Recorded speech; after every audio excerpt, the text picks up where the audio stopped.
It began with mist clinging to the marshes, thick enough to blur the horizon into something uncertain and colourless. Just days after the landings on the beaches of Normandy, the fields south of Utah Beach did not feel like victory. They felt eerie, damp, and waiting, as if the land itself held its breath. Tall grass swayed gently in morning wind. Streams wound through low, soft ground. Wooden farmhouses leaned under grey skies. And across that fragile landscape, a quiet tension gathered like a storm with no thunder. Carentan was out there, not far, not hidden, a small town with narrow streets, shuttered windows, and stone walls that seemed too old and too stubborn to care who claimed them. It was just a name on a map to some, a crossroads to others, a doorway between beaches that needed to become a single, connected front.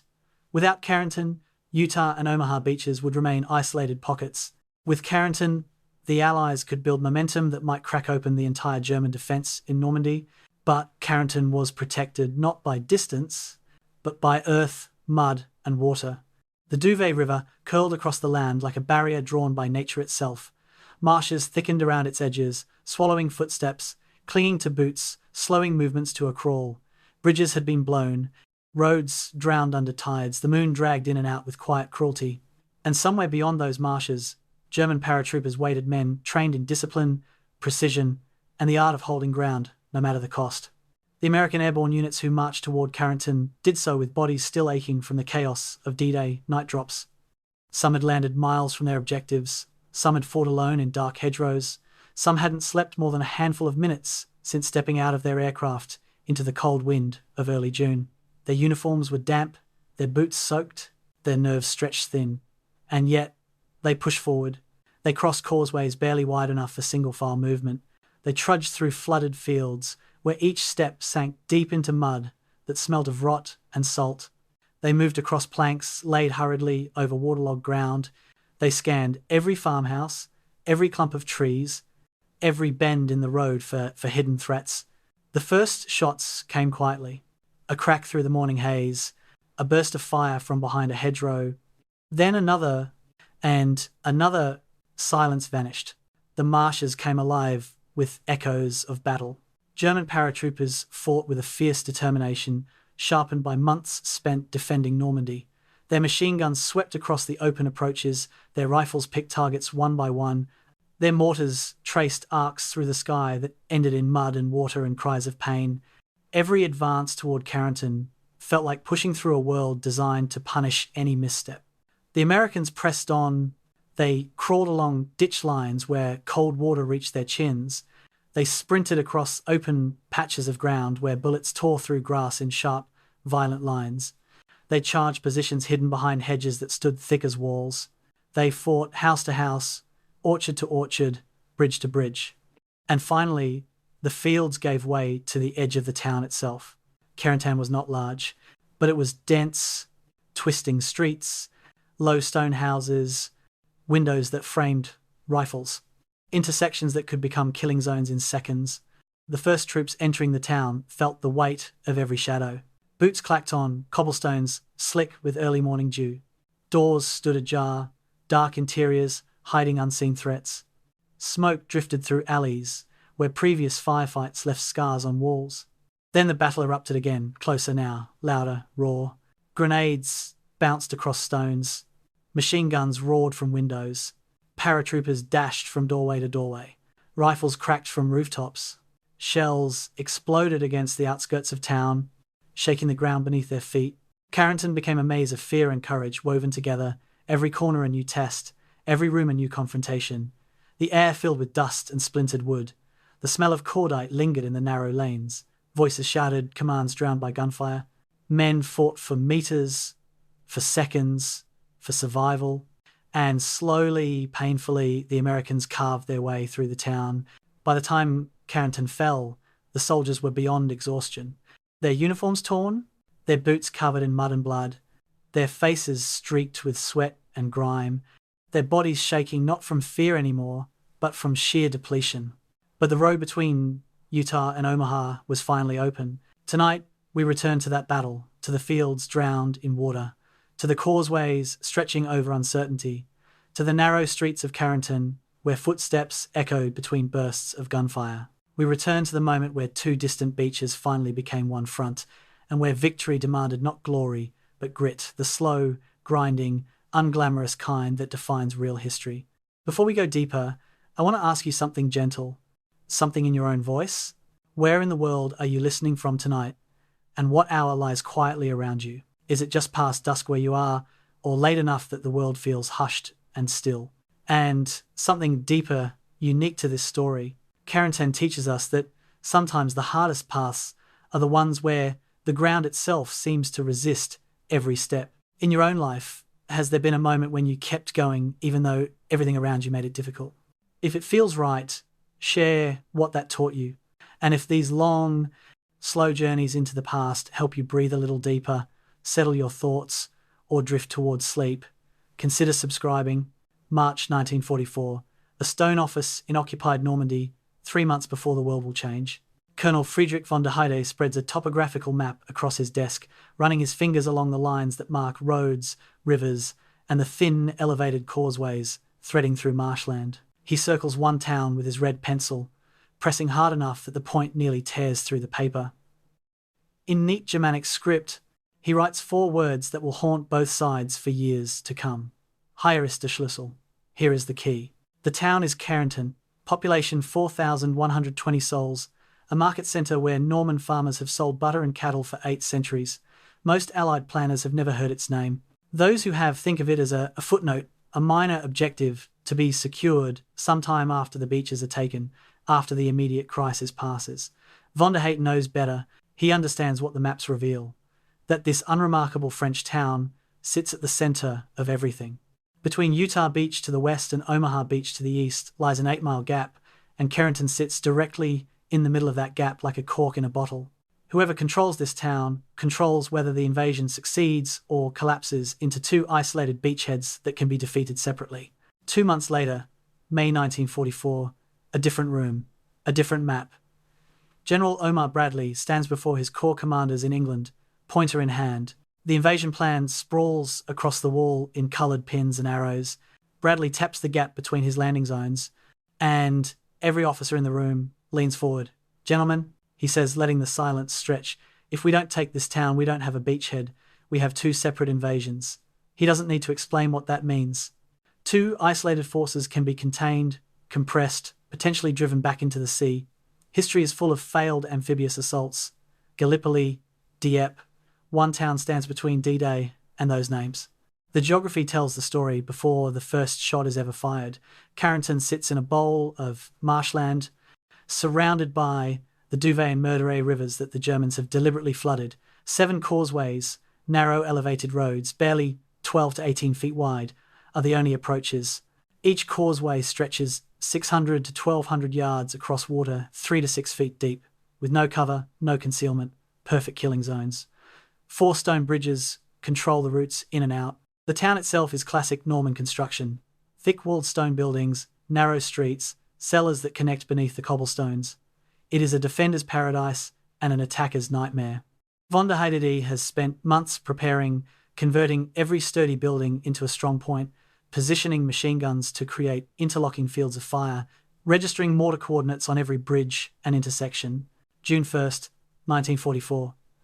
A French resistance courier moves through Carentan with a camera hidden in her market basket. She photographs German reinforcement schedules, supply convoys, unit insignia. The images she risks her life to capture show something that will change Allied calculations. Elements of the 17th SS Panzer Grenadier Division moving into positions east of Carentan. Elite troops, not the exhausted, demoralized Wehrmacht of propaganda films, but young volunteers with combat experience from the Eastern Front. The intelligence reaches England too late to change the invasion plan. The assault will proceed as scheduled, but now the defenders will be stronger than expected, and the reinforcements closer than hoped. The original Allied timetable seems almost naive in retrospect. Carentan is to be captured by D+3, June 9th, just 3 days after the beaches are secured. The plan assumes airborne forces will land in their designated drop zones, assemble quickly, advance in coordinated attacks supported by artillery and armour. It assumes the Germans will be disorganized by the invasion, their communications disrupted, their will to resist broken. It assumes many things that war will prove wrong, The planners have calculated that taking Carentan will cost perhaps 200 to 300 casualties. They have studied the maps and weighed the factors and produced their estimates with scientific precision. They are off by a factor of 3. The strategic mathematics are brutally simple. With Carentan in Allied hands, the invasion front shrinks from 50 miles to 15 miles. Defending 15 continuous miles requires far fewer troops than defending 2 separate 25-mile beachheads with an 8-mile gap between them. That gap represents vulnerability, the place where German panzers could drive to the sea and split the invasion force. Supply lines become shorter, reinforcements can be shifted between sectors in hours instead of days, artillery can provide overlapping fields of fire, the beachhead becomes defensible. Without Carentan, every advantage reverses. The gap becomes a wound that can be exploited, probed, ripped open. Von der Heydte commands the 6th Fallschirmjäger Regiment, German Paratroopers, 919 men who will face the initial American assault. His men are not the garrison troops holding most of the Atlantic Wall, not the static divisions of overage veterans and pressed conscripts. These are volunteers, average age 24, most with 14 months of combat experience in Crete, North Africa, Italy. They wear the distinctive helmets of German airborne forces and carry the confidence of soldiers who have never been defeated. Von der Heydte himself is 37, a Bavarian count with a doctorate in international law who studied at American universities before the war. He speaks fluent English. He has read the same military theory texts as his American counterparts. This will be a battle between 2 airborne elites, each believing themselves superior, each about to be tested in ways they cannot imagine. The German defensive doctrine for Carentan reflects von der Heydte's understanding of limited resources. He knows he cannot defend everything with 900 men. His strategy is to make every yard costly, to funnel attackers into killing zones, to trade space for time while inflicting maximum casualties. He positions his strongest units in the southern approaches, where intelligence suggests the Americans will attack. He places his weakest forces, including 206 Osttruppen from the Eastern Front and 42 naval personnel scraped from coastal positions, in sectors he considers less threatened. 37 prepared strongpoints dot the town, each stocked with ammunition and supplies to hold for days if cut off. 14 anti-tank gun positions cover the causeways. He has done everything possible with what he has. The stage is set. 2 forces are about to collide at a crossroads, neither wanted but both need. The Americans must take Carentan to survive, the Germans must hold it to have any chance of defeating the invasion. Between them lies marshland and stone buildings, 7 causeways and 4 bridges, geography that will funnel thousands of men into battles measured in yards and hours. The planners have made their calculations. The soldiers have their orders. In 5 days, the paratroopers will jump into darkness, and everything will begin to go wrong in ways no one anticipated. Carentan will become the word. Soldiers whisper with exhaustion and respect. The town that almost broke the invasion, the battle that proved geography and courage matter more than plans. The key will turn, but the lock will require blood to open. 1:15 in the morning, June 6, 1944.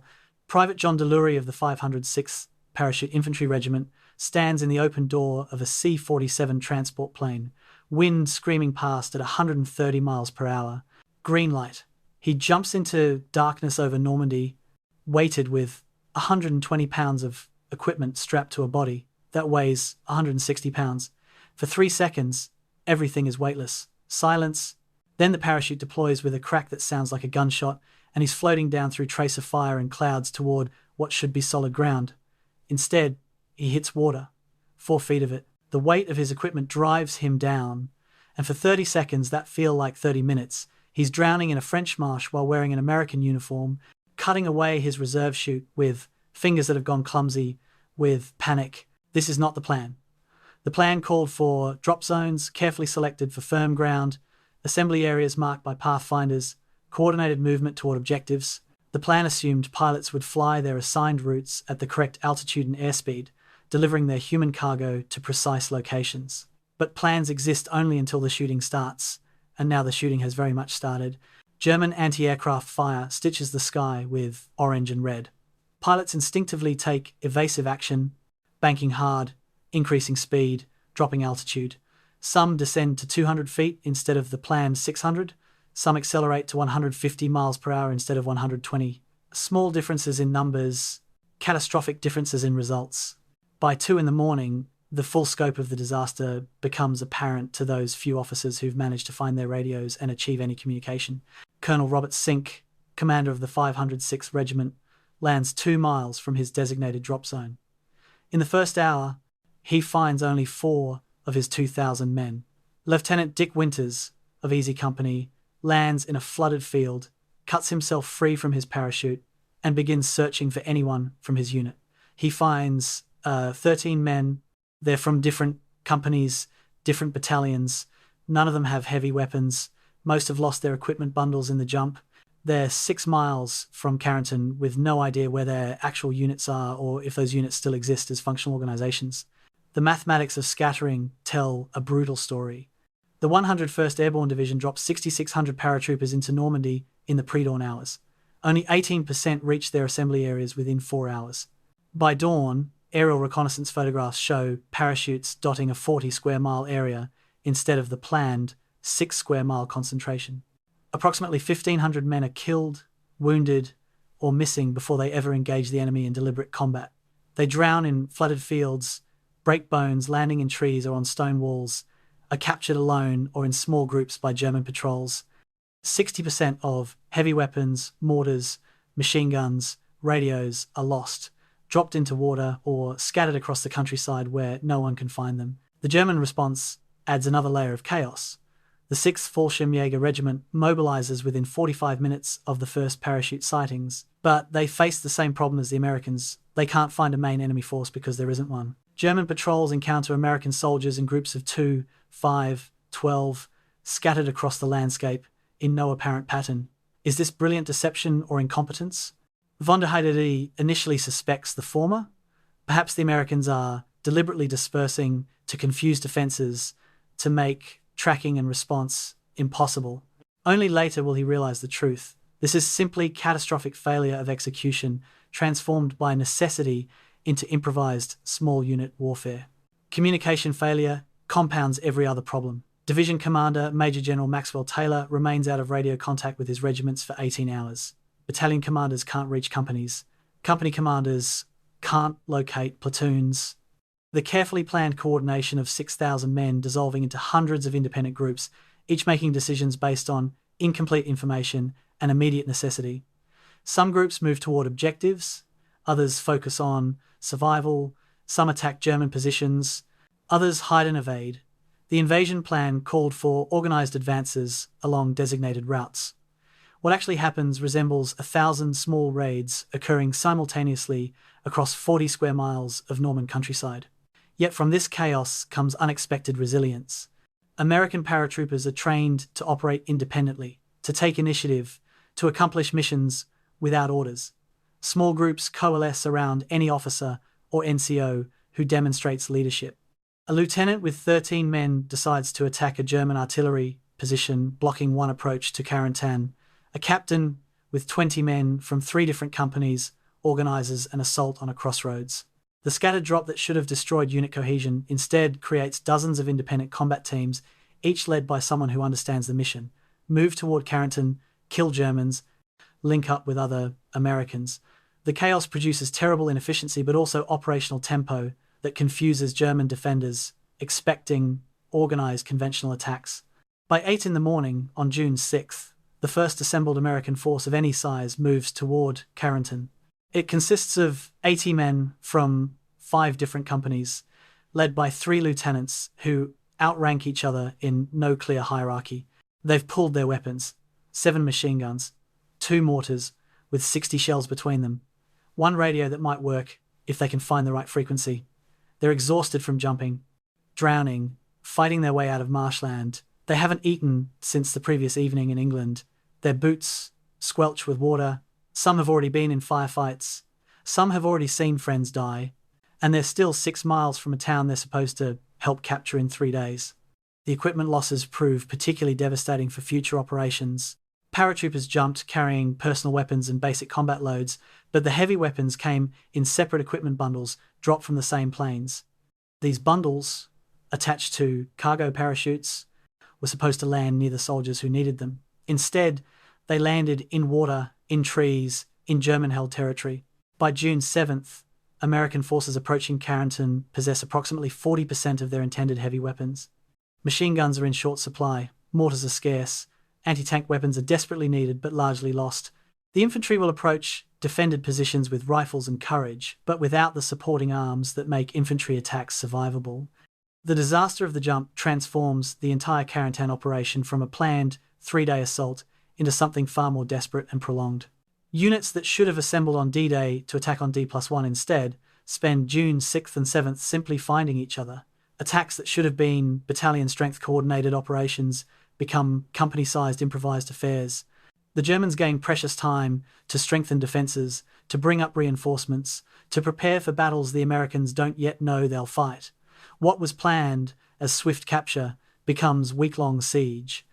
The paratroopers floating through darkness on June 6th don't know it yet, but many of them will spend the next week fighting toward a town they should have been positioned to attack within 24 hours.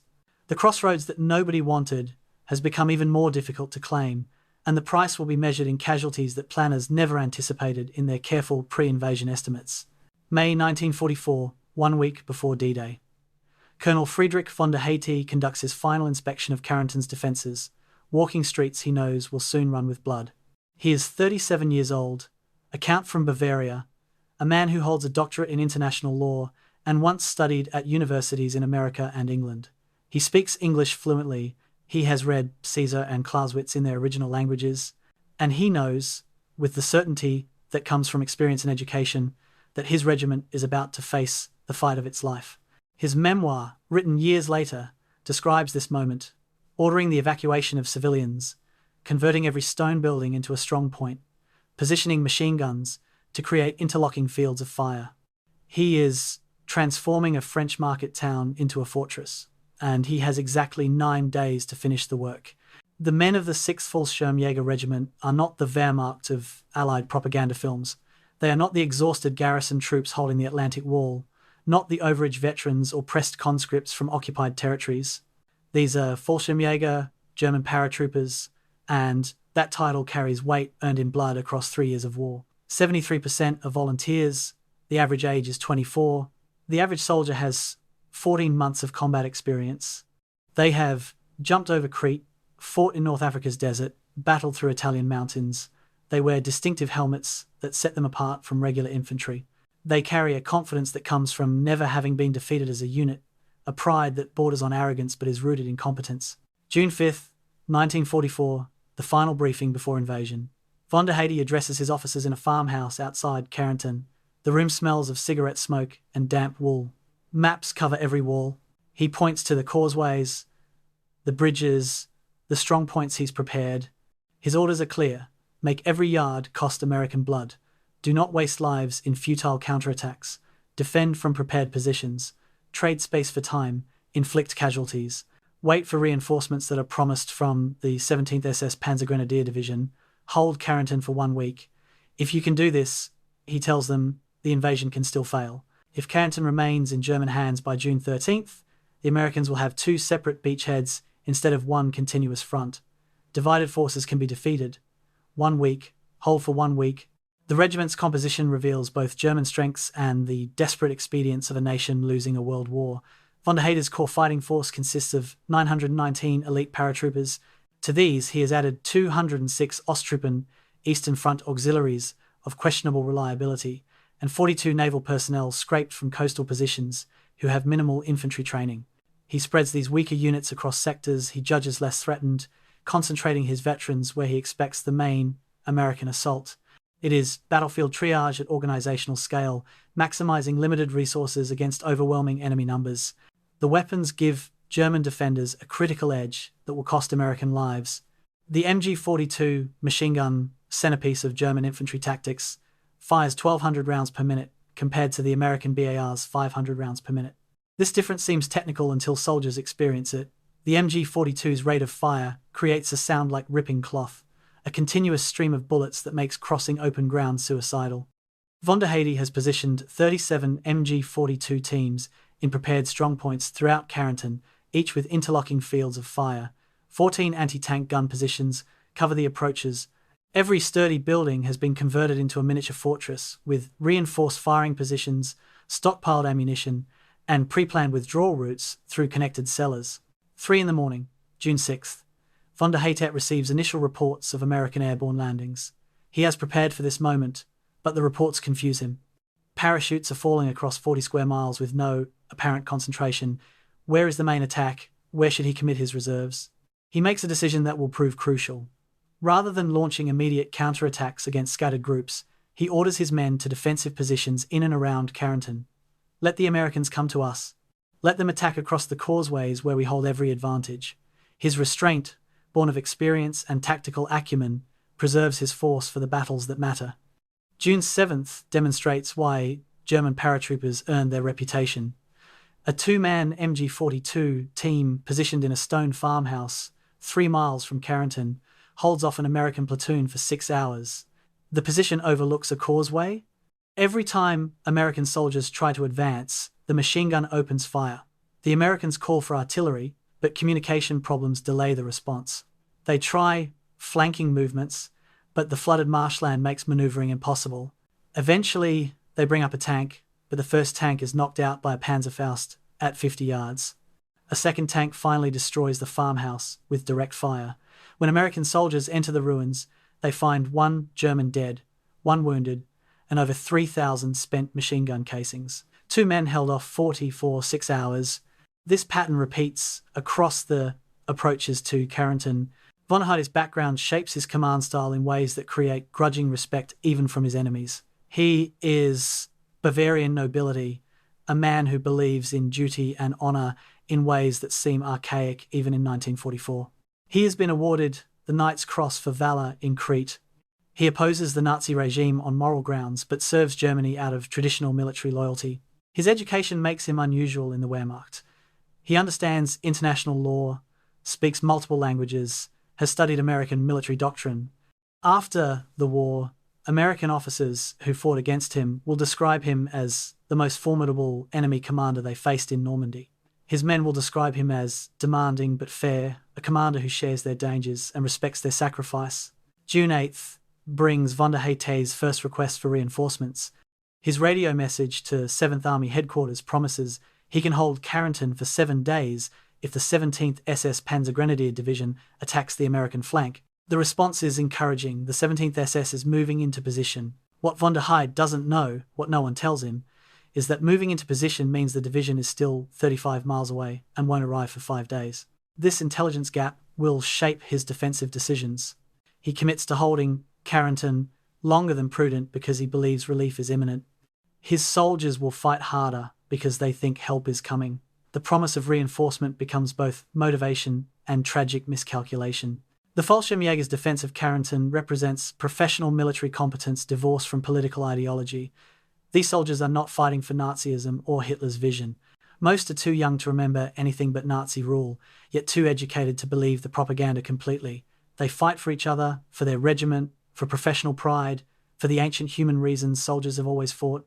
When American paratroopers finally enter Carentan and face these defenders in house-to-house combat, they will discover something unexpected. Mutual respect between enemies. Both sides are elite airborne forces. Both sides have jumped into combat. Both sides understand what it costs. The battle for Carentan will be vicious, but it will not be between heroes and villains. It will be between 2 groups of young men who believe they're fighting for something worth dying for, and that shared conviction makes the killing somehow both more terrible and more comprehensible. 6 in the morning, June 8th, 1944, the 502nd Parachute Infantry Regiment begins its advance down what maps label Causeway No. 1, a raised road barely 12 feet wide stretching 800 yards across flooded marshland toward Carentan. Lieutenant Robert Brewer, leading the Point Company, will describe this moment in his after-action report with characteristic military understatement. Single-file advance with men unable to take cover in flooded marsh on either side.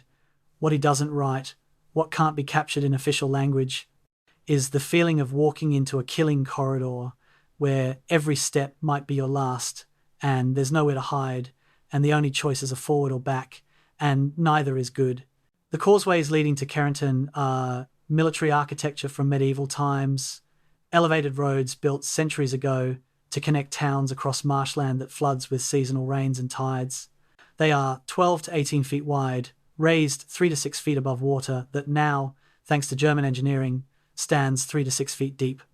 They stretch 600 to 1,200 yards depending on which approach you take. They have no cover, no concealment, no room to maneuver. One road, straight as an arrow, with flooded marsh on both sides that will drown you if you try to wade through it wearing 60 pounds of equipment. 4 defenders with machine guns positioned 500 yards back with clear fields of fire. They are perfect. For attackers, they are death traps disguised as roads. 1430 hours, June 9th. Company E of the 506th Regiment has been pinned at bridge number 4 for 7 hours. One German MG-40, position 400 yards away, fires in controlled bursts every time anyone moves. The Americans have tried everything. They've called for artillery, but the shells land in marsh water and their effectiveness is reduced by mud that absorbs the explosions. They've tried advancing under smoke, but wind clears the smoke faster than men can run. They've tried waiting for darkness, but orders come down. Take the bridge now. Combat footage from this day, grainy black and white images, shows soldiers pressed flat against the causeway surface, unable to advance or retreat, trapped in the killing zone while machine gun traces snap overhead. Engineers attempt a solution on June 10th at dawn. If the causeways are death traps, build new routes through the marsh, bypass the prepared defences. The theory is sound, the execution is nightmare. 3 engineers volunteer to probe the marsh, determine if equipment-laden infantry can wade through shallow water. 2 wade 50 yards before the bottom drops away beneath them. They're wearing field packs, ammunition, weapons. One manages to strip his gear and swim back. The other drowns, pulled under by the weight of equipment. His body recovered 3 days later when the marsh finally gives him up. The bypass plan is abandoned. The causeways remain the only way forward. Private John Taylor, a medic with the 502nd, will describe June 10th in interviews decades later. He spent the afternoon treating 14 wounded men on a 50-yard stretch of causeway while under fire. Every casualty had to be carried back single file by stretcher bearers who made themselves targets with every step. Taylor moved from man to man, crawling on his stomach, trying to stop bleeding, trying to ease pain, trying to convince wounded soldiers that they would survive this. Some did, some didn't. What he remembers most is not the blood or the screams, but the patience of the wounded. Men shot in the legs who apologized for being trouble. Men with gut wounds who asked about others before themselves. The intimate horror of battlefield medicine practiced in the open with no cover and enemy fire that never quite stops. 2 a.m, June 11th. Lieutenant Dick Winters leads Easy Company in a night assault on bridge number 2. The plan is desperate. Move through chest-deep water in darkness to flank the German position. Wade through the marsh that has drowned other men, that everyone has been told is impassable. Risk drowning to avoid being shot. Winters moves first, testing each step, feeling for drop-offs in water so murky you can't see your own hands beneath the surface. 40 men follow in single file, each holding the pack of the man ahead, moving in silence, broken only by water sounds and suppressed coughs. They wade for 2 hours through water that rises from their waists to their chests to their necks. Some men panic and have to be calmed by whispered commands. They emerge behind the German position like swamp monsters, soaking wet, hypothermic, and so grateful to be alive, they almost forget to be afraid of what comes next. The casualty statistics from the causeway battles reveal the grinding arithmetic of attritional warfare. 3rd Battalion of the 500, 2nd Parachute Infantry Regiment loses 115 men killed or wounded, taking 1,200 yards of causeway number 2 over 36 hours. That's 1 casualty for every 10 yards gained. Company strength drops from 140 men to 75. Rifle platoons shrink to 20 effectives. Machine gun teams lose gunners and have to train riflemen as replacements in hours instead of weeks. The mathematics are unsustainable, but there's no alternative. Carentan must be taken. The causeways are the only approach. So men keep advancing and dying in ratios that would make any accountant call the operation bankrupt. German defensive tactics maximize the causeway's killing potential. MG-40, 2 teams position themselves 300 to 500 yards back from the bridges and causeways, far enough to be difficult targets, close enough for accurate fire. Mortars have pre-registered coordinates on every bridge, every junction, every place where Americans must concentrate. When scouts report American movement, mortar shells land within 30 seconds. German doctrine calls for defense in depth. Let the Americans onto the causeway. Let them commit forces, then hit them when they're exposed and packed tight. It's effective enough that by June 11th, American units learn through experience what training never taught. Advance only at dawn or dusk when visibility is poor. Use smoke grenades constantly. Send scouts through water at night to probe for weaknesses. Never bunch up. Never rush. Accept that this will take time and cost lives. Weather adds another variable to an already complicated equation. June 8th through 11th features intermittent rain, temperatures in the 50s, wind from the northwest. Visibility drops to 200 yards during heavy rain, which provides cover for American movement but also prevents effective use of supporting artillery and airstrikes. Soldiers are wet constantly. Trench foot becomes a medical concern within 72 hours. Weapons need constant cleaning to prevent rust and malfunction. The rain is both curse and blessing, making miserable soldiers slightly less likely to die, but no less miserable. Some will later say the rain saved lives by forcing slower, more cautious advances. Others will say it cost lives by prolonging the agony. By June 11th, the approaches to Carentan have become a landscape of collective trauma. Every causeway has its stories, its ghosts, its moments of terror or courage or simple endurance. Every bridge has been fought for. Every yard has been measured in time and blood. The soldiers who finally reach Carentan's outskirts are not the same men who started these approaches. They have learned that geography can kill as efficiently as bullets. That being brave doesn't make you bulletproof. That sometimes the only thing that keeps you moving forward is the knowledge that the men beside you are moving too, and you will not be the one who breaks, who falters, who lets them down. The causeways break some men and forge others, and sometimes the same man experiences both transformations in the space of hours. They are death corridors, baptism by fire, the price of entry to a battle that has barely begun. 1800 hours, June 8th, 1944.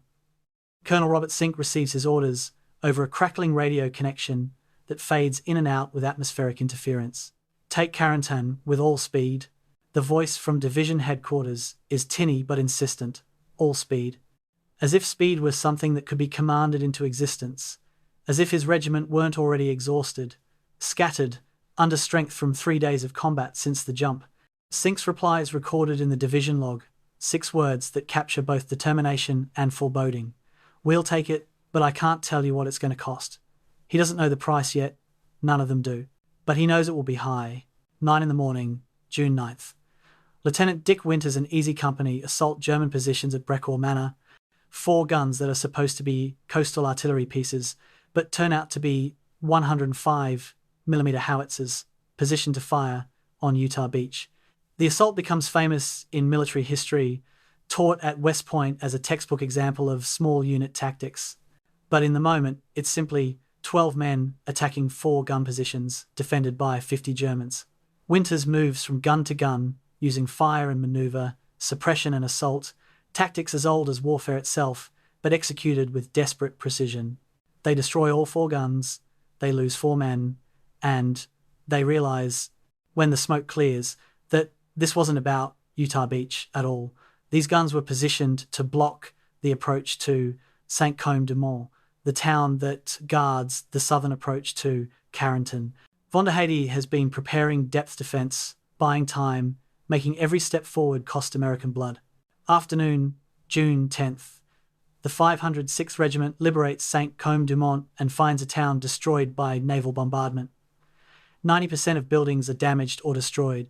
Pre-war population 800, current population 0. The Germans have evacuated weeks ago, pulling back to create what military planners call defense in depth, trade space for killing zones. The Americans enter expecting resistance and find rubble. They advance through streets where walls lean at impossible angles and cellars yawn open like wounds and everything smells of dust and explosives. It's a victory that feels hollow because everyone understands what it means. The Germans aren't broken. They're choosing their ground, shortening their lines, concentrating force. They've given up this town to make Carentan itself into a fortress. Sink establishes his command post 800 yards from Carentan on June 11th morning, close enough to hear the fighting, close enough to smell smoke from burning buildings. He spreads maps on a table and studies intelligence reports and knows he's racing time. His regiment is at 70% strength, 1,400 combat-effective men out of an original 2,000. They've been fighting for 5 days with minimal sleep, no hot food, constant stress. But intelligence indicates the 17th SS Panzergrenadier Division is approaching. 24 to 36 hours, maybe less. After that, the window closes. After that, taking Carentan becomes exponentially harder, maybe impossible. He has to attack now, tonight, with whatever he has, before German reinforcements arrive and turn this from difficult to suicidal. 1600 hours, June 11th, Cinque makes the decision that will define his command and possibly his career. He commits all 3 battalions to simultaneous assault on Carentan. Every man goes in, 1st Battalion from the southwest, 2nd Battalion from the south, 3rd Battalion from the southeast, coordinated attack, multiple axes, overwhelm the defenders. It violates doctrine that says, maintain reserves, keep a force in hand for exploitation or emergency. But Cinque has been a soldier for 20 years and knows that sometimes doctrine loses to necessity. His radio message to battalion commanders is recorded, preserved in archives.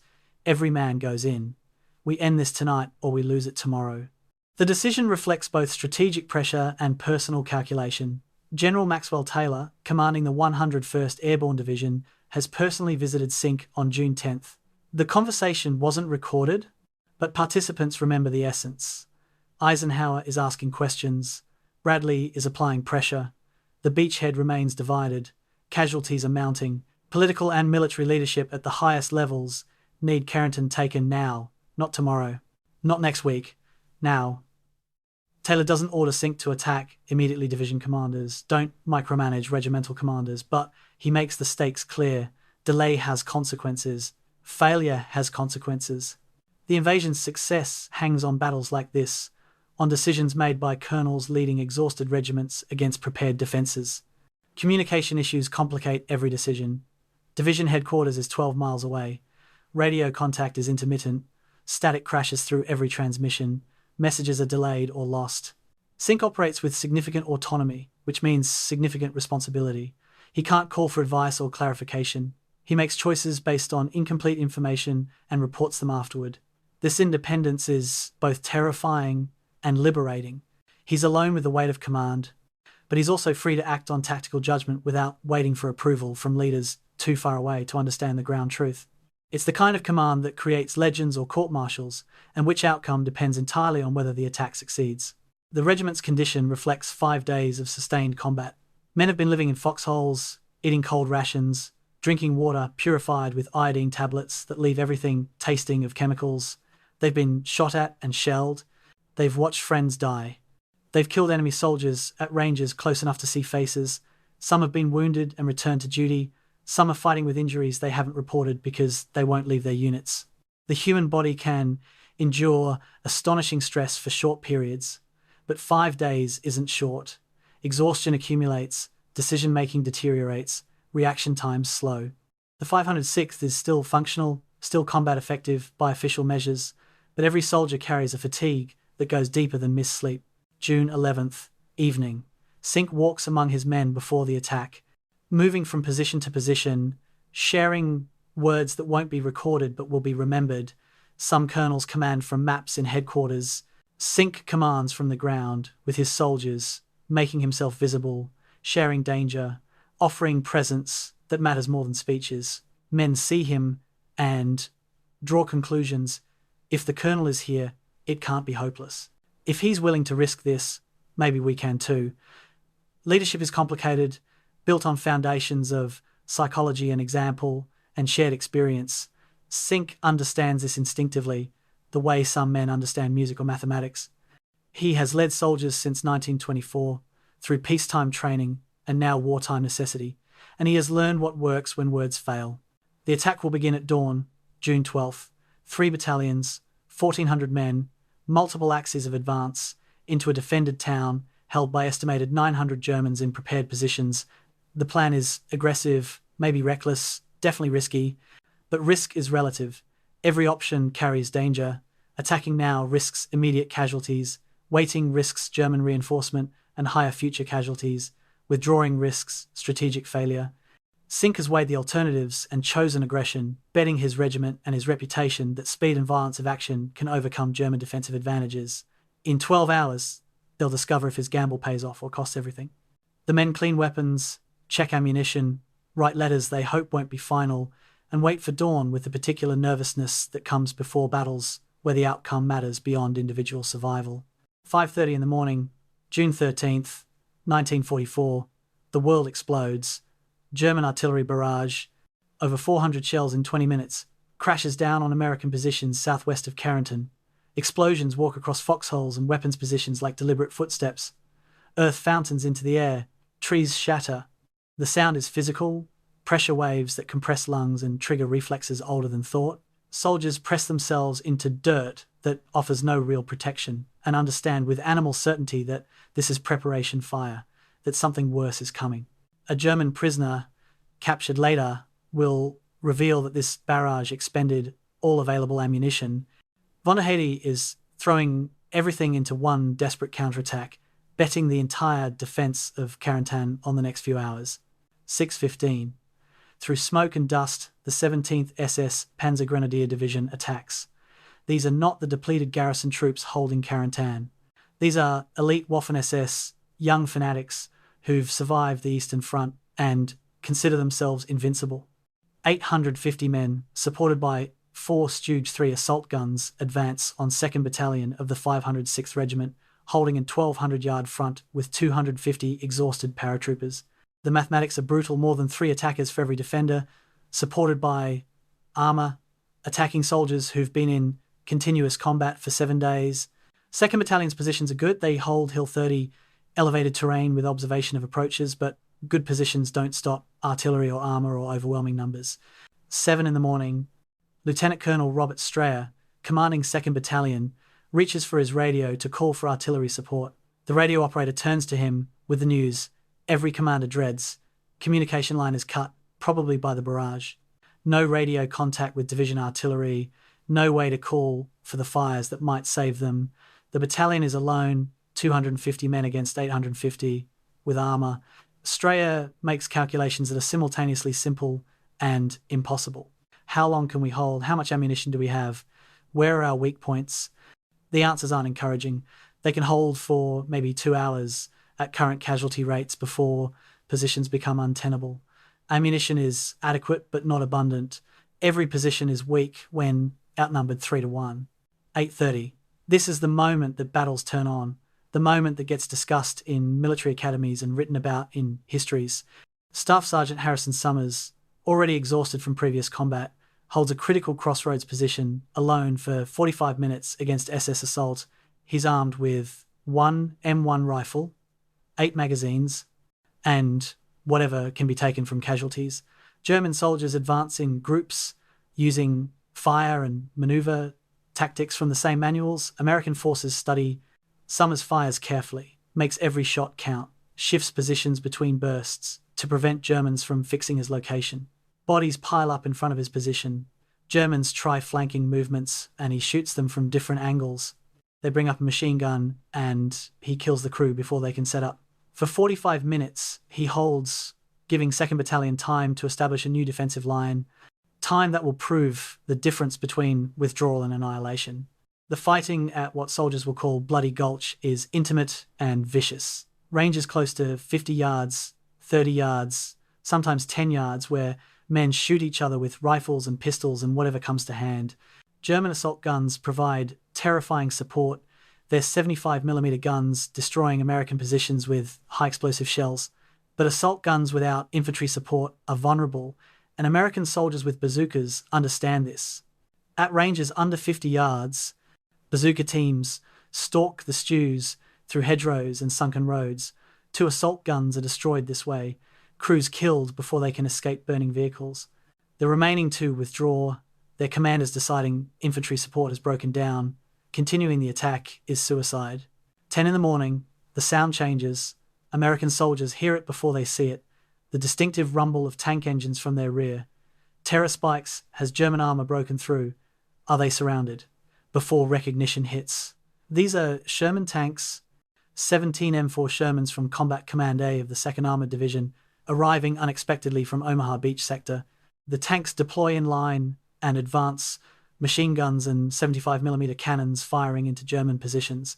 The psychological effect is immediate and overwhelming. SS soldiers, brave in infantry combat, discover that facing armour without adequate anti-tank weapons transforms courage into futility. German attack momentum breaks. Within 30 minutes, SS forces are retreating, leaving behind dead and wounded and equipment they can't recover. The arrival of 2nd Armoured Division represents improvised command at its finest, or desperate fortune depending on perspective. General Maurice Rose, commanding the Armoured Combat Command, monitored radio traffic and heard 2nd Battalion's desperate situation.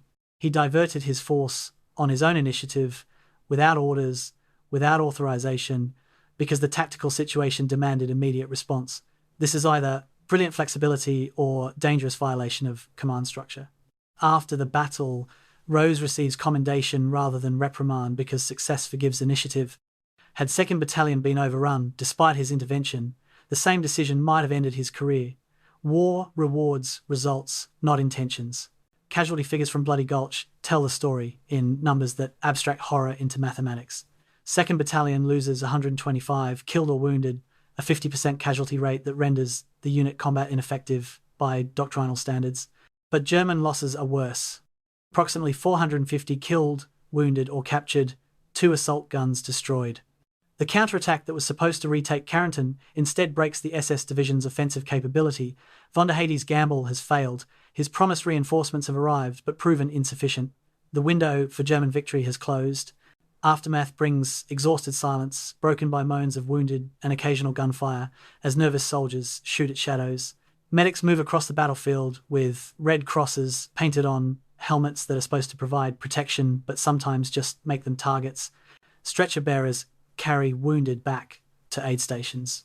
Graves registration teams begin the grim work of collecting bodies, identifying dead, recording names for notification of families who don't yet know they're receiving telegrams that begin, "We regret to inform you." This work continues through the afternoon and into evening. The administrative aftermath of violence, the bureaucracy of death that soldiers find both necessary and obscene. The Battle of Bloody Gulch represents the closest moment to American disaster in the Normandy campaign following D-Day. If Rose's tanks hadn't arrived, if Summers hadn't held the crossroads, if 2nd Battalion had broken under the SS assault, then Carentan, captured just 24 hours earlier after 6 days of fighting, would have been retaken by German forces. The beachhead would have remained divided. The invasion timeline would have been disrupted. History might have been different in ways impossible to calculate. But these what-ifs exist only in speculation. What actually happened is that American soldiers held, German soldiers retreated, and Carentan remained in Allied hands. The key had turned. The lock had opened. The price had been paid in full measure. And now the question became whether anyone remembered why the town had mattered so desperately in the first place. 2000 hours, June 11th, 1944. In a field command post 3 miles from Carentan, artillery officers huddle over maps spread across wooden crates. The maps are marked with 254 pre-registered targets within the town. Every intersection, every significant building, every defensive position identified by aerial reconnaissance and ground observation. 4 artillery battalions, 48 guns total, have moved into range. Forward observers have established positions in church steeples and attics with clear views of Carentan's streets. Radio operators test frequencies, ensure communication.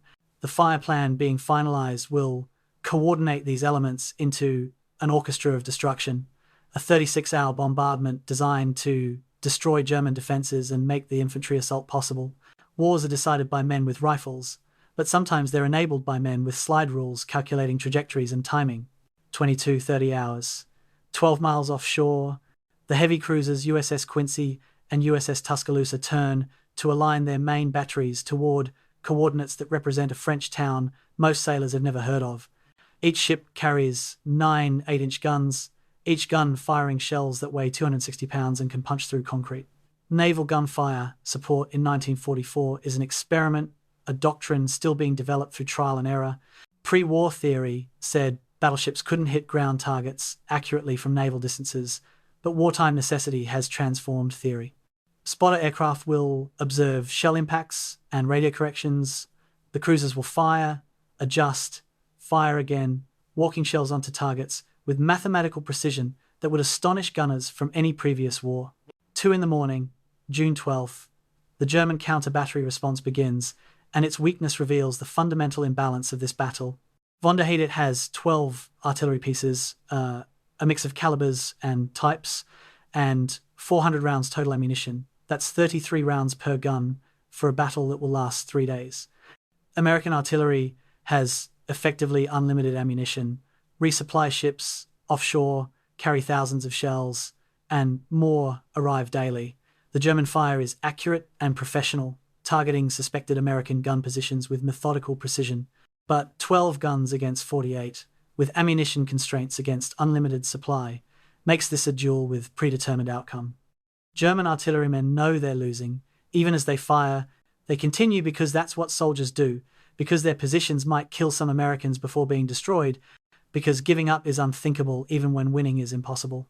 8 in the morning, June 12th, Lieutenant James Deal, forward observer, climbs into the steeple of a church in Saint-Côme-du-Mont with radio equipment, binoculars, and maps printed with coordinates of every building in Carentan. From 100 feet up, he has a god's eye view of the battlefield.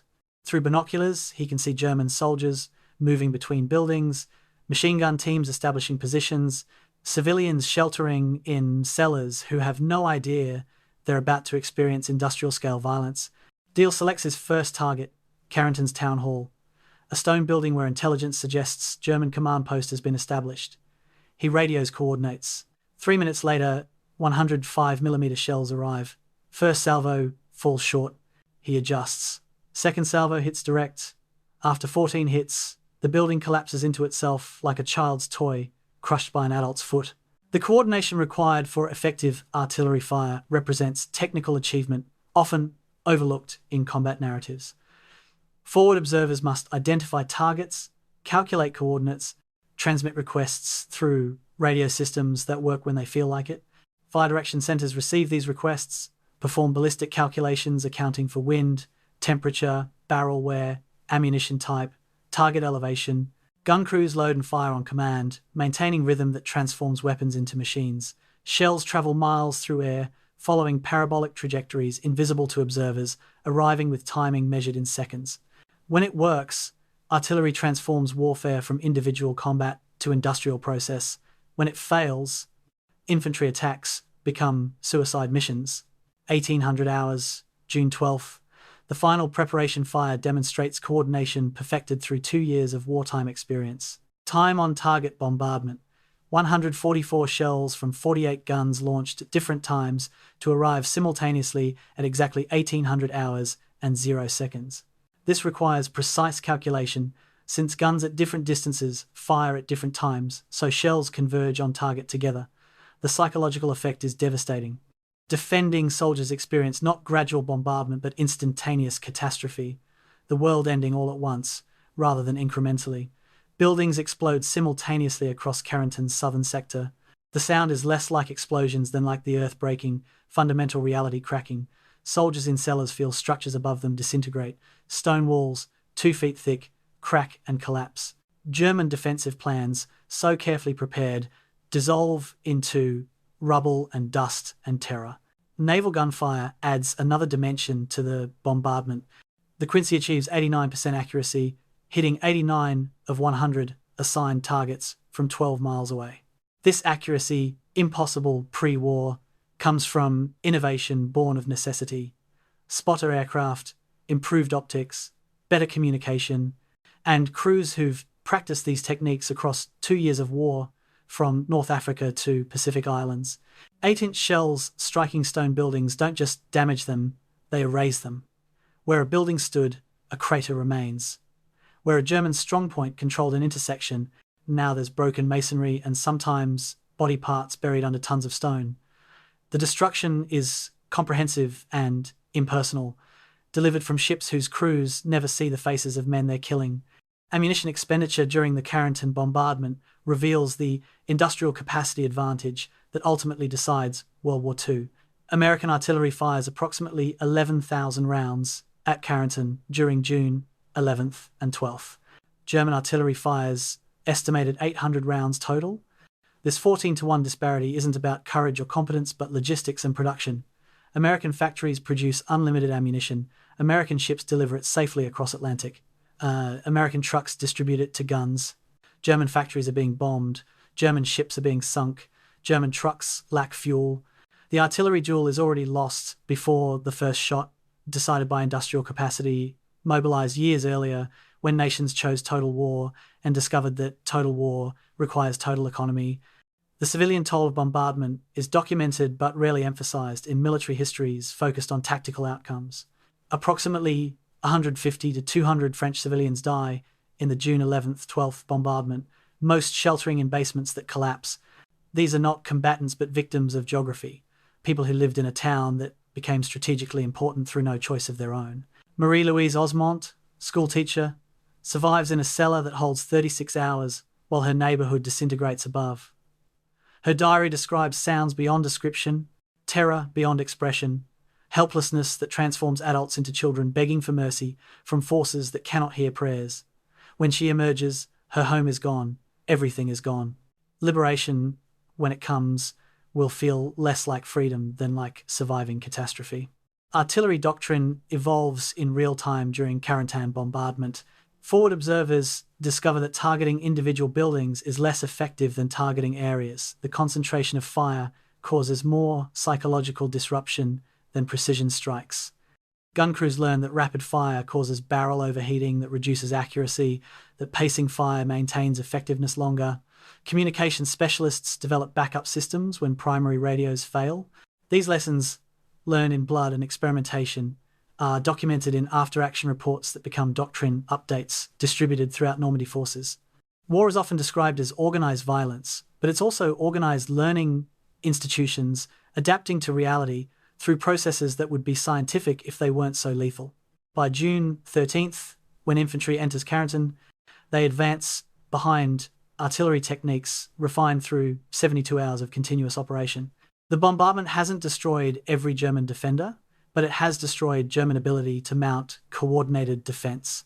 The key to Carentan turns out to be not rifles or courage, but mathematics and high explosives, delivered with industrial efficiency by men who never see the ground they're transforming into hell. 6 a.m, June 12, 1944. 1st Battalion of the 502nd Parachute Infantry Regiment crosses the final causeway into Carentan's outskirts, moving into a town that has been transformed by 36 hours of bombardment into something that barely resembles human habitation. Lieutenant Thomas Meehan III leads his company through streets where buildings lean at angles that defy physics, where rubble spills across cobblestones in drifts like snow, where dust hangs in the air, thick enough to taste. For 200 yards, they encounter nothing. Empty streets, silence broken only by their own footsteps, and the creak of damaged structures settling.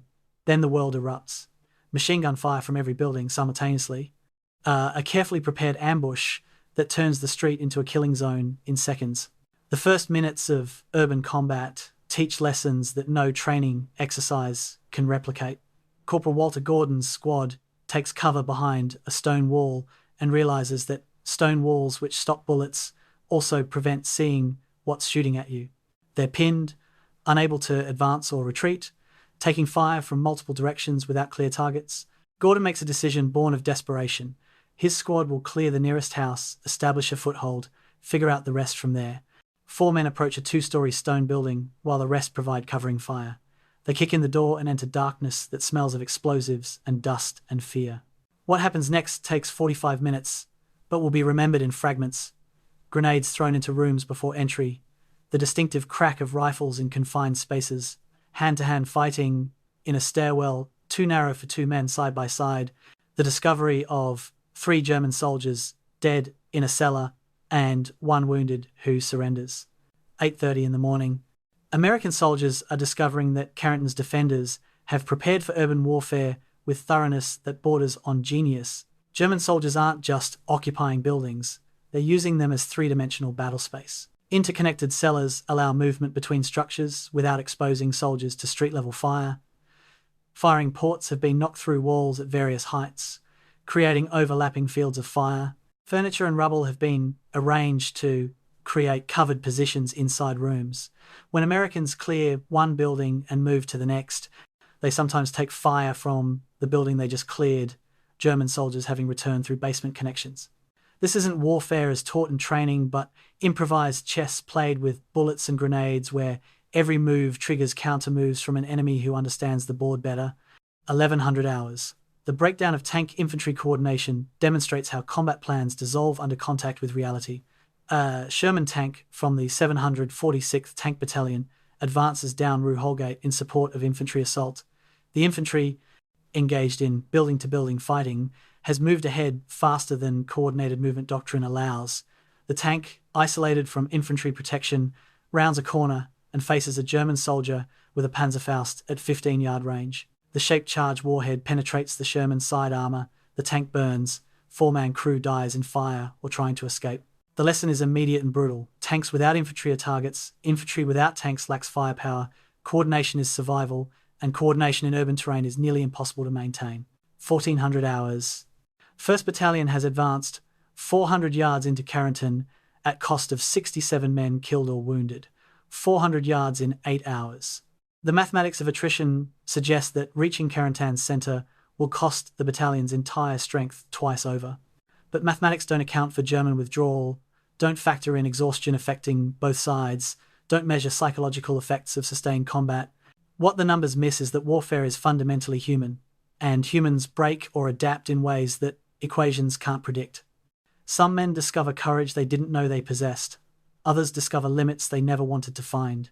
The battalion continues advancing, because stopping is death and retreating is unthinkable, so forward remains the only direction that makes sense, even when it makes no sense at all. Casualty evacuation becomes its own nightmare within the larger nightmare of urban assault. Wounded must be carried back through streets under fire, down causeways that are still being shelled intermittently, to aid stations 3 miles behind the front lines. Medics and stretcher bearers take 40% casualty rates, because they move when others are taking cover, because they expose themselves to help wounded, because their job requires sacrificing safety for others. Private John Taylor, the medic, describes treating a soldier with abdominal wounds while lying in a doorway with machine gun fire snapping overhead. The soldier apologizes for being trouble. Taylor tells him to shut up and hold pressure on the wound while he prepares morphine. The soldier dies anyway, bleeding out faster than hands can stop, but he dies quieter because morphine takes the edge off agony. Taylor moves to the next casualty and the next, working until his medical supplies are exhausted and he's using his own clothing as bandages. 1800 hours, end of first day, 1st Battalion secures Carentan's southern quarter and establishes defensive positions for the night. 12 hours of fighting have produced 400 yards of advance and a casualty list that reads like a decimation. Companies that started the day with 100 men end with 60 or 70. Platoons are down to squad strength. Some squads are down to 3 or 4 soldiers. The officers hold conferences in shattered buildings and make calculations about combat effectiveness and determine that, technically, officially, by doctrinal standards, the battalion should be pulled from the line for reconstitution. But there is no line, there are no reserves, and doctrine written in peacetime seems irrelevant in the reality of buildings that are simultaneously shelter and trap. By afternoon, American squads have independently developed innovations that will become standard urban warfare doctrine. Someone discovers that satchel charges, bags of explosives designed for demolition work, can blow holes through stone walls. This creates the Mouseholing technique. Rather than moving through streets and doors where Germans expect you, blow through walls and move through buildings laterally. The innovation spreads through word of mouth and demonstration, squads teaching each other in the informal knowledge transfer that happens when survival depends on adaptation. By evening, American soldiers are mouseholing routinely, moving through Carentan like termites through wood, creating paths that German defenders haven't prepared to defend. The German perspective on this first day of urban fighting reveals professional soldiers recognizing they're losing while refusing to quit. Von der Heydte's after-action reports describe American tactical flexibility exceeding expectations and inability to predict assault directions due to enemy willingness to accept casualties. What this means in practice is that American soldiers keep attacking in ways that seem reckless, absorbing losses that should break unit cohesion, advancing when doctrine says consolidate. The Germans are fighting by rules that Americans either don't know or don't follow, and this creates psychological pressure that compounds physical exhaustion. Defending is supposed to be easier than attacking, but defending against opponents who don't stop attacking transforms advantage into attrition race, and attrition races favor the side with more men. Night brings different terror than day. Darkness eliminates long-range visibility, reducing engagement ranges to 10 or 20 feet. Soldiers shoot at sounds, at shadows, at movement that might be enemy or might be friendly forces or might be nothing. Both sides use the darkness for infiltration, for repositioning, for evacuating wounded and bringing forward ammunition.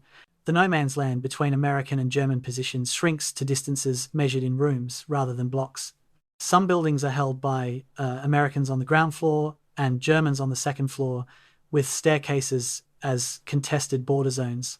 Sleep is impossible for most soldiers, inadvisable for all. Those who do sleep wake at every sound, adrenaline shocked into consciousness that takes minutes to differentiate present danger from nightmare memory. Dawn will bring another day of fighting, but first they must survive a night where every shadow might kill them and every sound might be the last thing they hear. 4 a.m, June 13th, 1944. American patrols moving through Carentan's southern sector discover something unexpected. German positions abandoned during the night. Foxholes empty, machine gun nests evacuated, buildings that cost American lives to approach now standing silent in pre-dawn darkness. The discovery triggers confusion and suspicion in equal measure. Is this withdrawal or trap? Have the Germans retreated or repositioned? Soldiers advance cautiously, expecting ambush, finding nothing. By dawn, the situation clarifies. Von der Heydte has executed a night withdrawal from Carentan's southern half, consolidating his shrinking force in the northern sector. He's trading space for time again, shortening his defensive line to match his reduced manpower. The Americans have won ground, but the battle is far from over. 9 a.m. Rue de Severville becomes the site of combat, so close quarters it defies military terminology to describe. Staff Sergeant Richard Wright's squad occupies a stone house. German squad occupies the stone house next door. A gap in the shared wall, blasted by earlier artillery, allows both sides to see into each other's positions. For 20 minutes, American and German soldiers shoot at each other through this 8-foot opening, rifles and submachine guns at range where missing is harder than hitting. The noise in confined space is overwhelming, temporarily deafening. Ricochets careen through rooms. Stone chips explode from walls like shrapnel. 2 Germans die. 3 Americans are wounded. The survivors on both sides pull back from the hole and establish new positions, neither side willing to be the next to look through that gap. 1300 hours. The Church of Notre Dame, Carentan's Catholic Church, transforms into dual-purpose facility that would seem impossible if it weren't necessary. American commanders establish command post in the vestry, radio operators working beneath religious paintings and crucifixes. In the sanctuary, medical teams operate on wounded soldiers, converting pews into beds, using the altar as surgical table. 73 wounded are treated here during a 10-hour period while fighting continues 100 yards away. Surgeons perform amputations and laparotomies and chest decompressions under conditions that would horrify civilian hospitals. Intermittent electricity, limited anesthesia, shells exploding close enough to shake instruments from tables. 41 men survive long enough for evacuation. 32 die, despite everything the medics can do. A priest who has remained throughout the battle moves between dying soldiers, offering last rites to Catholic and Protestant alike, his presence providing comfort that transcends doctrine. 1600 hours brings German counterattack from the town square, desperate attempt to recapture the church, and split American forces. 15 Fallschirmjäger attack with grenades and small arms, infantry assault unsupported by heavy weapons, because von der Heydte has no heavy weapons remaining. The attack is brave and futile. American soldiers in church positions have clear fields of fire down approaches. Machine guns mounted in windows cut down Germans at 50-yard range. The attack fails within minutes, survivors retreating under cover of smoke grenades, leaving their dead in the street because retrieving bodies under fire is suicide. This failed counterattack marks a turning point. German forces are no longer capable of offensive action. They can defend, delay, exact cost, but they cannot retake ground once lost. Ammunition crisis affects both sides by afternoon of June 13th, though in different scales and with different implications. American soldiers are firing 200 to 300 rounds per rifle per day, far exceeding the standard combat load of 80 rounds. Supply lines are maintaining flow, but distribution to forward units in urban combat proves challenging. Some squads run critically low, forcing rationing and fire discipline that contradicts aggressive assault doctrine. German situation is worse. By mid-afternoon, von Heydte's soldiers are down to 30 to 50 rounds per rifle. Machine gun teams are firing in 2-shot bursts instead of sustained fire, conserving ammunition for critical moments. Some positions have no ammunition at all. Soldiers armed with rifles they cannot fire. Staying in position because abandoning post is unthinkable, but defending it with empty weapons is absurd. Building by building progress through June 13th creates map of territory captured measured in structures rather than streets. By nightfall, American forces control approximately 180 of Carentan's 400 significant structures. The town is being conquered one house at a time, urban warfare reduced to its most basic element. Clear the room, secure the room, move to the next room. Some buildings change hands multiple times as German soldiers infiltrate through cellars, reoccupy positions, are driven out again. The fighting creates intimacy between enemies who sometimes hear each other breathing through walls, who share buildings separated by floors or internal partitions, who know each other through combat rather than conversation. 1900 hours. Von der Heydte orders final withdrawal from Carentan, transmitted through runners since radio equipment has been destroyed or abandoned. His message, captured through radio intercept from a unit that still has functioning equipment, is preserved in archives. Ammunition exhausted, position untenable, will attempt breakout to northeast. The withdrawal order is simultaneously pragmatic and agonizing. Pragmatic because staying means annihilation for no strategic gain. Agonizing because withdrawing means admitting defeat, abandoning positions his men died to defend, retreating before Americans he had promised to stop. Von der Heydte is professional enough to recognize necessity and experienced enough to know that preserving his regiment for future battles matters more than symbolic last stands. The discovery of French civilians as American soldiers clear buildings adds complicating humanity to the military operation. Approximately 80 civilians are found sheltering in cellars throughout Carentan, mostly elderly and infirm who couldn't evacuate or chose not to. They've survived the bombardment, the house-to-house fighting, days without food or water or sanitation. Most are severely traumatized, some physically wounded, all psychologically marked by experiences that exceed civilian capacity to process. American soldiers, themselves traumatized, try to help, sharing rations, calling medics, guiding civilians to safer positions. The encounters are awkward and heartbreaking, communication limited by language barriers and shock, compassion limited by soldiers who have nothing to give, having already given everything to stay alive themselves. Night of June 13th marks the end of sustained combat in Carentan, but not the end of violence or fear. German soldiers attempting to withdraw move through darkness, navigating streets they know against Americans who are still nervous and trigger-happy. Firefights erupt sporadically as patrols encounter each other. Soldiers on both sides die in these confused, nighttime engagements that achieve nothing except adding names to casualty lists. By dawn, June 14th, Carentan will be firmly in American hands, but the night between belongs to neither side, to a liminal space where war continues from momentum even after purpose has been decided. The grinding battle has ground to its conclusion, but the grinding has left marks on every survivor that will never fully fade. 1000 hours, June 14th, 1944. A reconnaissance aircraft flies over Normandy at 8,000 feet. Photographers systematically capturing the battlefield with specialized cameras that will create images studied by analysts for decades. The photographs show something unprecedented. A continuous Allied front line stretching from Utah Beach in the west to Omaha Beach in the east. 15 miles of unified defensive perimeter where, 3 days earlier, existed 2 separate beachheads with an 8-mile gap between them.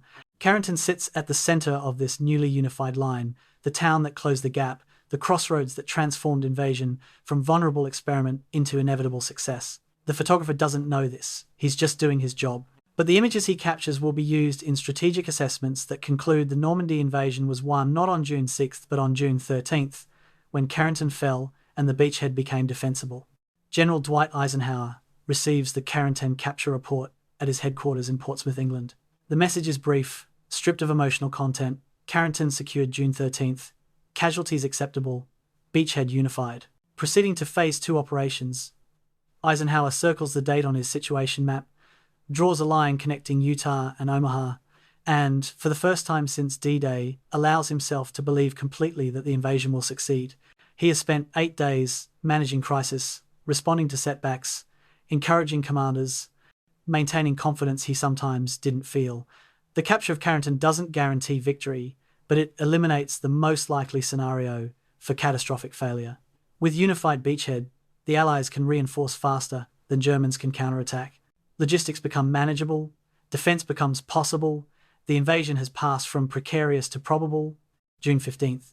Field Marshal Erwin Rommel, commanding German forces in France, reviews the Carentan loss at 7th Army headquarters and reaches conclusions that align precisely with Eisenhower's assessment.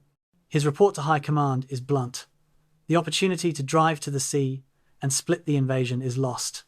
We can no longer defeat the landing. We can only delay the breakout. This assessment, coming from Germany's most respected field commander, represents inflection point in German strategic thinking. Before Carentan, there existed possibility of throwing Allies back into the sea. After Carentan, the only question is how long Germany can delay inevitable defeat in France. Rommel knows this, his subordinates know this. Some are beginning to suspect that delaying defeat in France only postpones the deeper question of how to end a war Germany cannot win. The logistics impact of Carentan's capture manifests within 48 hours in ways that seem prosaic but prove war-changing. June 16th, first supply trucks drive directly from Utah Beach to Omaha Beach through Carentan, carrying ammunition, medical supplies, rations, fuel. The route is 38 miles shorter than previous supply lines that had to circumnavigate the gap. Travel time decreases by 6 hours. Fuel consumption drops by 40% for each truck making the run. These efficiency improvements seem minor until multiplied by thousands of vehicles over months of operations. The unified beachhead creates supply corridor that supports explosive buildup of Allied forces. By June 20th, 12 days after Carentan's capture, 280,000 Allied soldiers have landed in Normandy. German reinforcement over the same period, 45,000 men. The mathematics of war have tipped irreversibly in Allied favour. Strategic timeline analysis reveals just how critical the 4-day delay in capturing Carentan actually was and wasn't. Original plan called for capture by June 9th, D+3.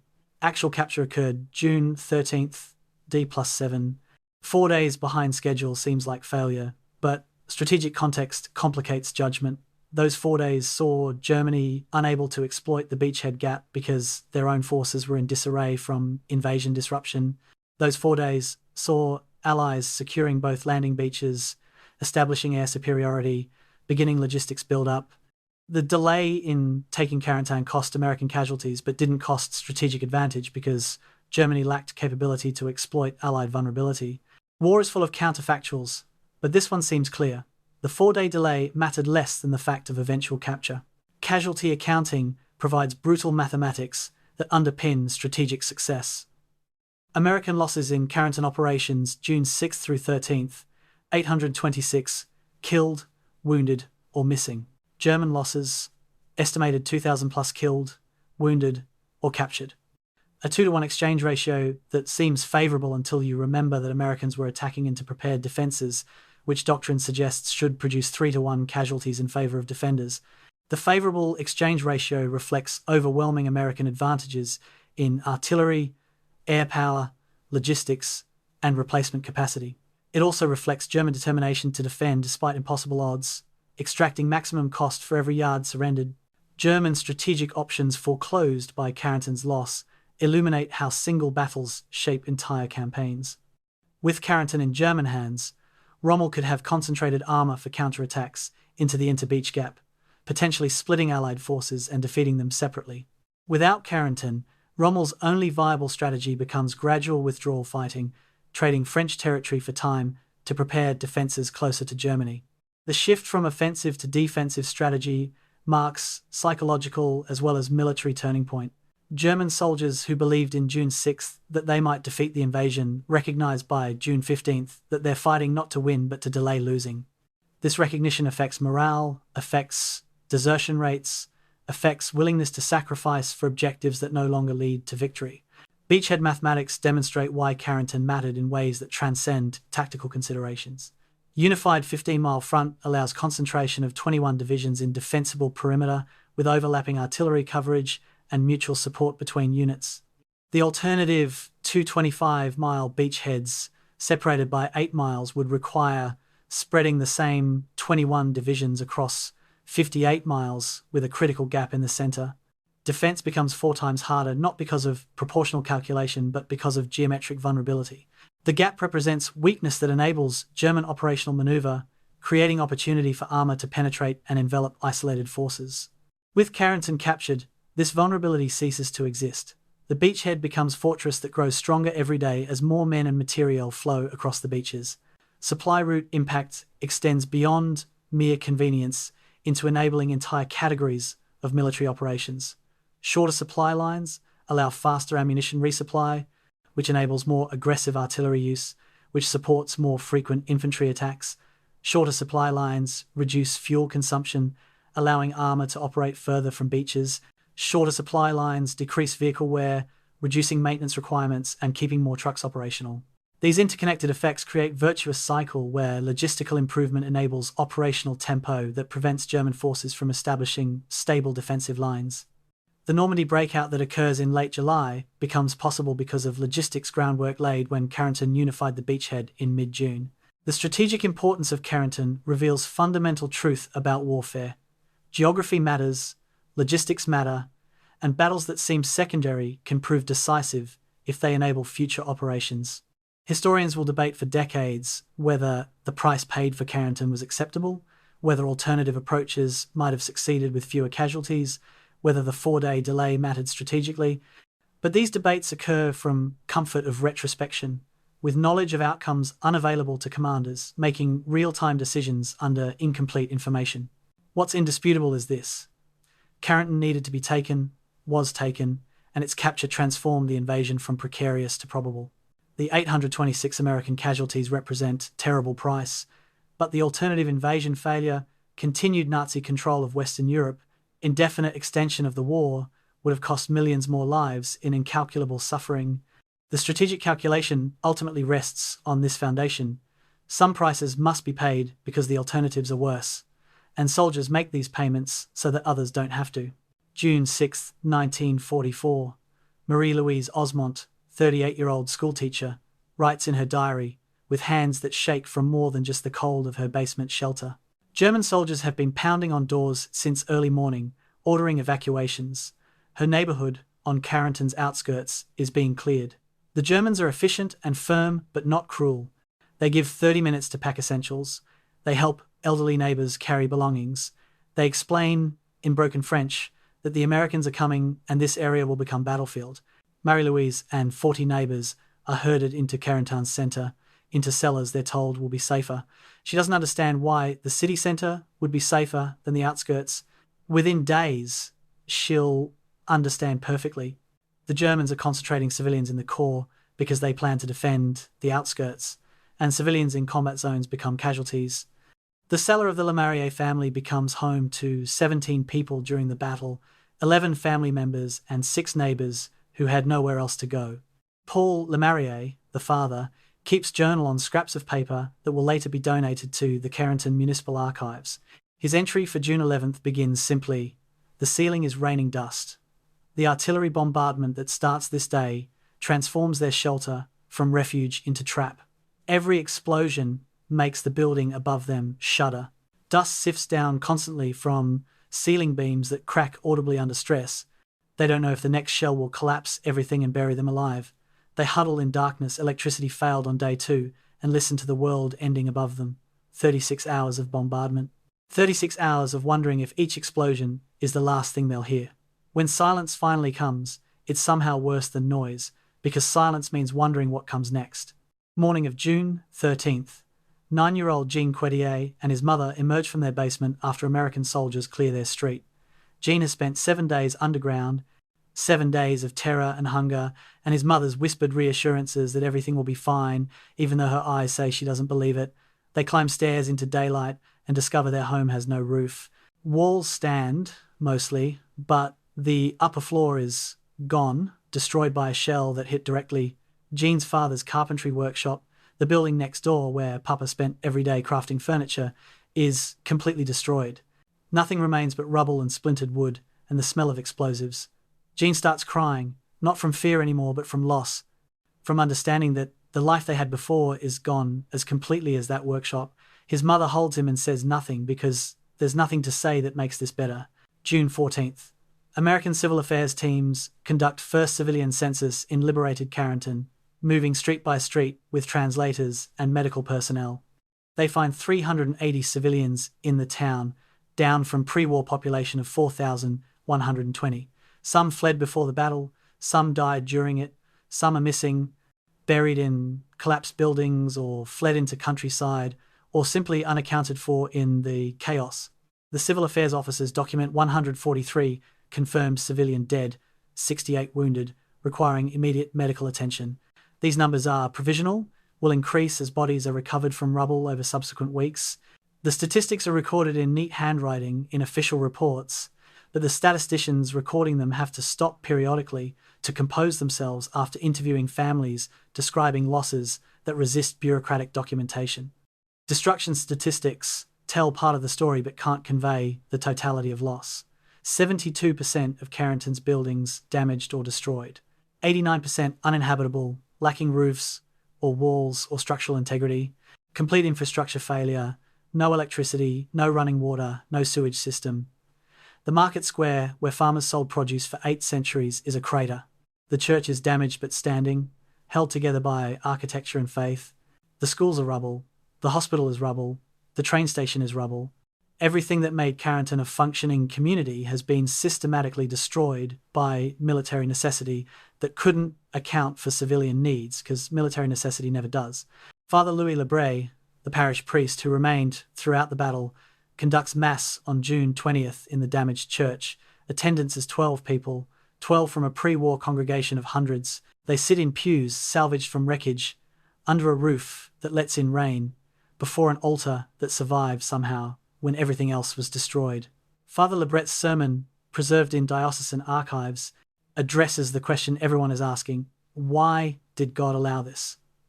His answer is less theology than pastoral care. God didn't allow this, humans did, and God weeps with us in our suffering. Some parishioners find comfort in these words. Others find nothing can comfort the discovery that faith doesn't make you bulletproof or your home bomb-proof or your children safe from wars they didn't start and don't understand. Post-battle displacement creates humanitarian crisis that military commanders acknowledge but cannot solve. By July 1st, 3 weeks after liberation, only 850 civilians have returned to Carentan. Most cannot return for 6 to 12 months because their homes don't exist anymore or exist as structures too dangerous to occupy. They scatter to relatives in other towns, to refugee centres established by Free French authorities, to makeshift camps where conditions are better than being dead, but not by much. The French government will eventually provide reconstruction assistance, but that's years away. In the immediate aftermath, people survive on Red Cross supplies, on American military rations shared by soldiers who have little extra to share, on charity from communities that are themselves struggling to recover from 4 years of occupation. Allied compensation proves inadequate to loss. American Civil Affairs distributes emergency supplies, food, blankets, medical care for wounded. These address immediate survival but not reconstruction. France won't receive Marshall Plan funds until 1948, 4 years away. In the interim, Carentan's residents rebuild with whatever they can salvage, living in damaged buildings, sleeping in cellars that once were shelters from artillery and now are shelters from rain and cold. Insurance doesn't cover war damage. Savings were depleted during occupation. Government assistance is promised but delayed by larger priorities of national reconstruction. The civilians who suffered through the battle discover that liberation doesn't end suffering, just transforms it into different forms that lack the adrenaline clarity of survival. Marie-Louise Osmont's diary continues through June and July, documenting daily reality of life after battle. June 16th, found 3 potatoes in the rubble of my kitchen, boiled them with water from the well.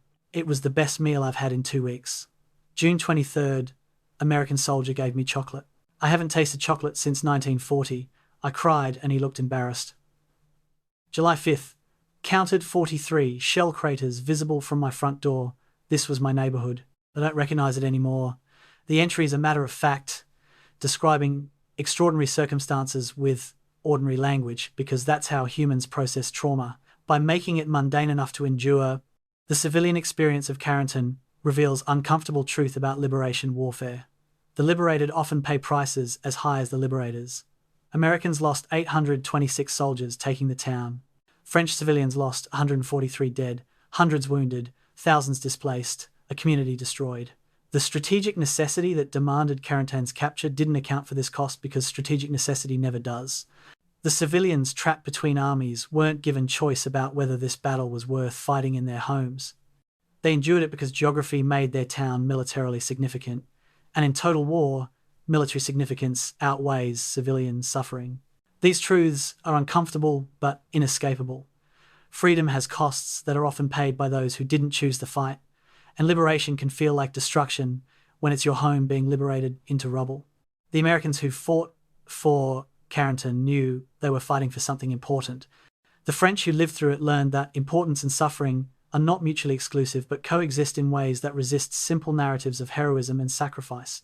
June 12, 1944, 1400 hours. A Sherman tank from the 746th Tank Battalion advances down a Carentan street, crew buttoned up inside, machine guns sweeping for targets. The tank weighs 33 tons, mounts a 75mm main gun, represents American industrial might made mobile. Its 5-man crew has trained together for 9 months, survived the landing at Utah Beach, supported infantry operations for 6 days. They're experienced, professional, confident. None of this matters when a German soldier in a second-story window fires a Panzerfaust from 15 yards. The shaped charge warhead, propelled by gunpowder that costs the German military 30 Reichsmarks to produce, penetrates the Sherman side armor and fills the crew compartment with molten metal and overpressure. 4 men die inside the tank. 1 escapes on fire, rolling in the street to extinguish flames that will leave him scarred for life. The vulnerability of American armor in urban terrain proves one of Carentan's most painful lessons. Sherman tanks are designed for open field warfare, combining mobility, firepower, and adequate armor for tank versus tank engagement. But urban streets negate mobility advantages by confining movement to predictable routes.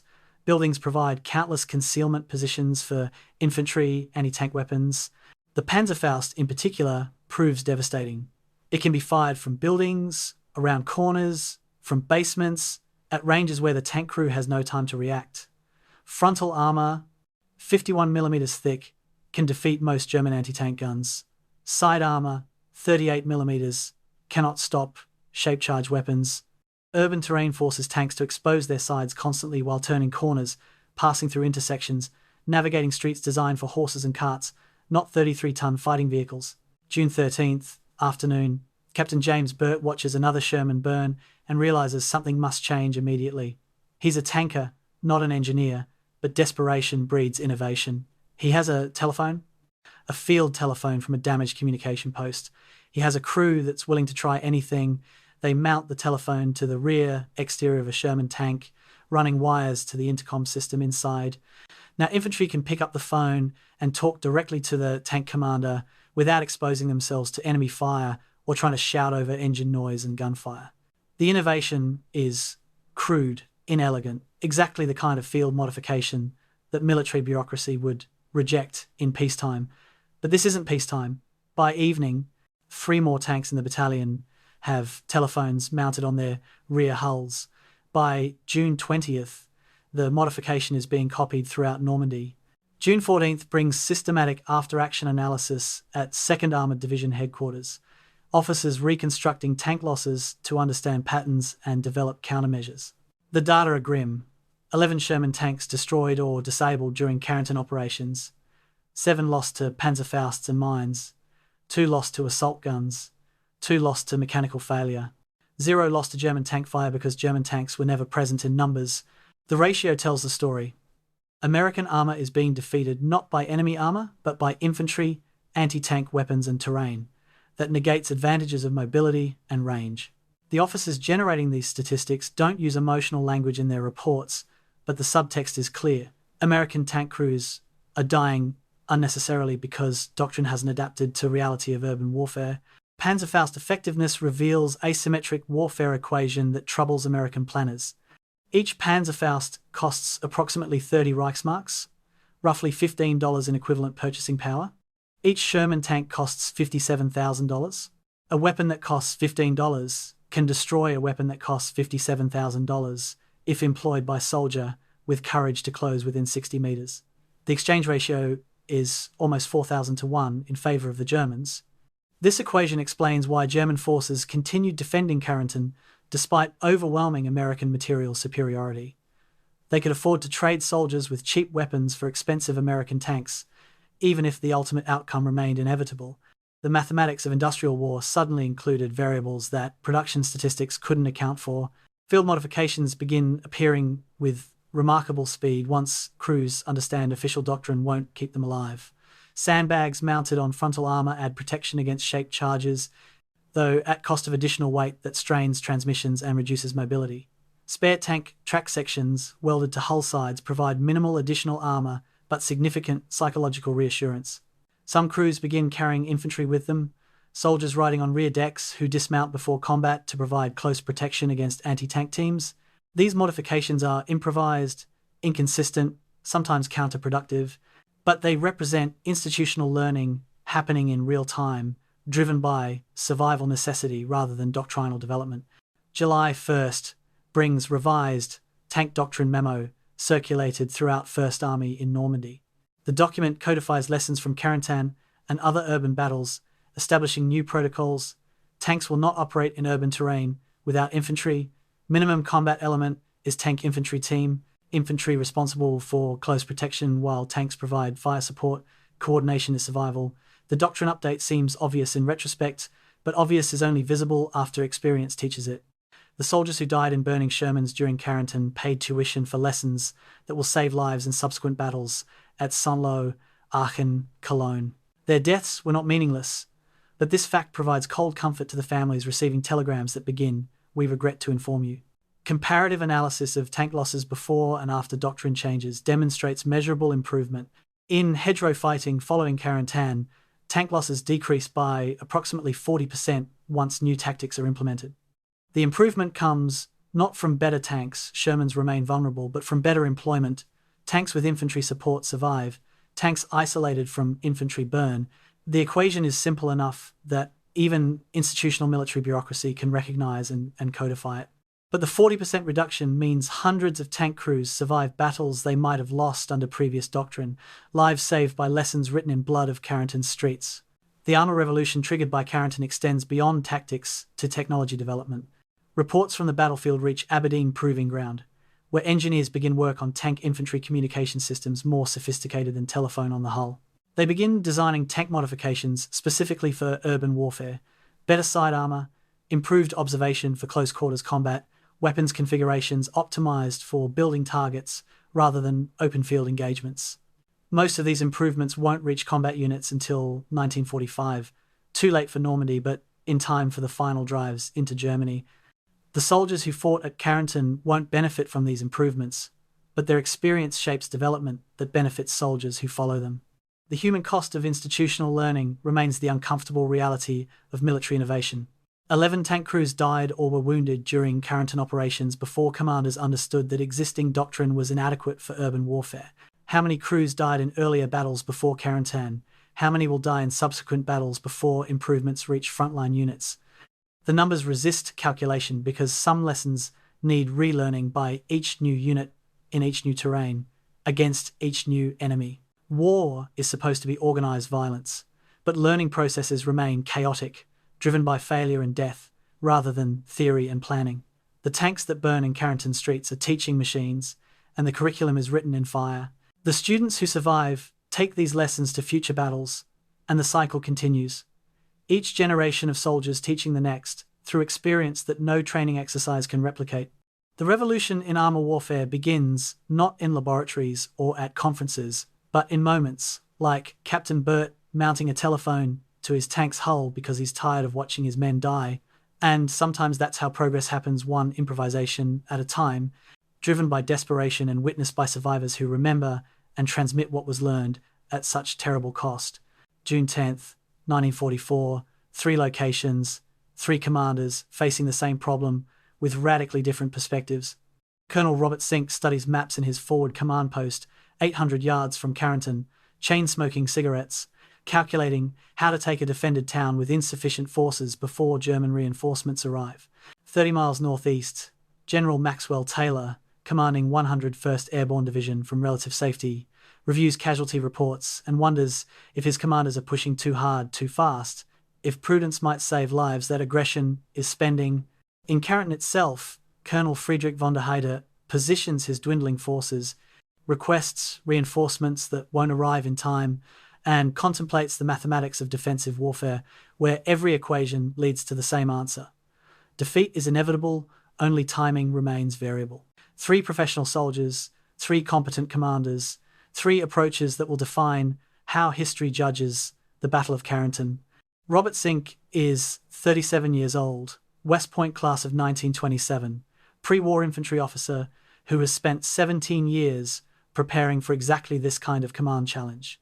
His leadership philosophy emphasizes aggression, momentum, maintaining initiative regardless of cost. He believes speed creates opportunities that methodical approaches miss. He trusts his subordinates to execute with minimal guidance. He leads from forward positions where he can see and be seen. His men respect him more than they love him, which is exactly how Sink prefers it. He's not interested in popularity. He's interested in winning battles, and winning requires accepting casualties that peacetime training never forced him to consider. The decision to commit all 3 battalions simultaneously to Carentan assault represents Sink's philosophy made operational. Attack with everything, except no reserve. Bet the regiment on single coordinated assault. Maxwell Taylor, commanding 101st Airborne, is 43 years old, youngest division commander in the American military. He graduated West Point 4th in his class, speaks 4 languages, has worked in military intelligence and strategic planning. His approach emphasizes combined arms, coordination, methodical preparation, preserving forces for sustained operations. Where Sink sees opportunities in aggression, Taylor sees risks. Where Sink is willing to spend lives for speed, Taylor prefers spending time to save lives. The tension between these philosophies creates friction that neither man discusses openly but both feel constantly. Taylor visits Sink on June 10th and makes his concerns clear. The attack is moving too fast, casualties are too high, perhaps waiting for more artillery support would achieve the same objectives at lower cost. Sink listens politely and continues planning his assault exactly as intended. Von der Heydte represents Third Command philosophy, shaped by German military tradition and 3 years of combat experience across 3 continents. He is Bavarian nobility, Doctor of International Law, pre-war academic who joined military from sense of traditional duty rather than political conviction. His command style emphasizes defensive economy of force. Extract maximum enemy casualties while preserving your own forces for withdrawal and future battles. He understands that defending Carentan is ultimately futile, but believes competent defense serves strategic purpose by delaying Americans, allowing German reinforcements to establish positions further inland, buying time measured in days that matter strategically even if they don't change ultimate outcomes. His decision to withdraw from Carentan on June 13th represents this calculation. Additional defense achieves nothing except destroying his regiment, and destroyed regiments serve no strategic purpose. The casualty rates under each commander reveal differences in both philosophy and resources. Sink's 506th Parachute Infantry Regiment takes 42% casualties during June 6th through 13th. Taylor's 101st Airborne Division overall averages 28% casualties during the same period. The disparity reflects Sink's aggressive employment of his regiment versus Taylor's more cautious division-wide approach. Von der Heydte's 6th Fallschirmjäger Regiment takes 63% casualties, highest of the 3, but this reflects defensive realities more than command decisions. Defenders in prepared positions usually take fewer casualties than attackers, but when attackers have overwhelming artillery and air support, defensive advantages evaporate and casualties skyrocket. Von der Heydte's losses are unavoidable consequence of being German in June 1944, when American material superiority makes competent defense expensive and incompetent defense suicidal. June 11th crisis meeting illustrates different responses to identical strategic problem. Intelligence indicates 17th SS Panzer Grenadier Division approaching Carentan within 24 to 36 hours.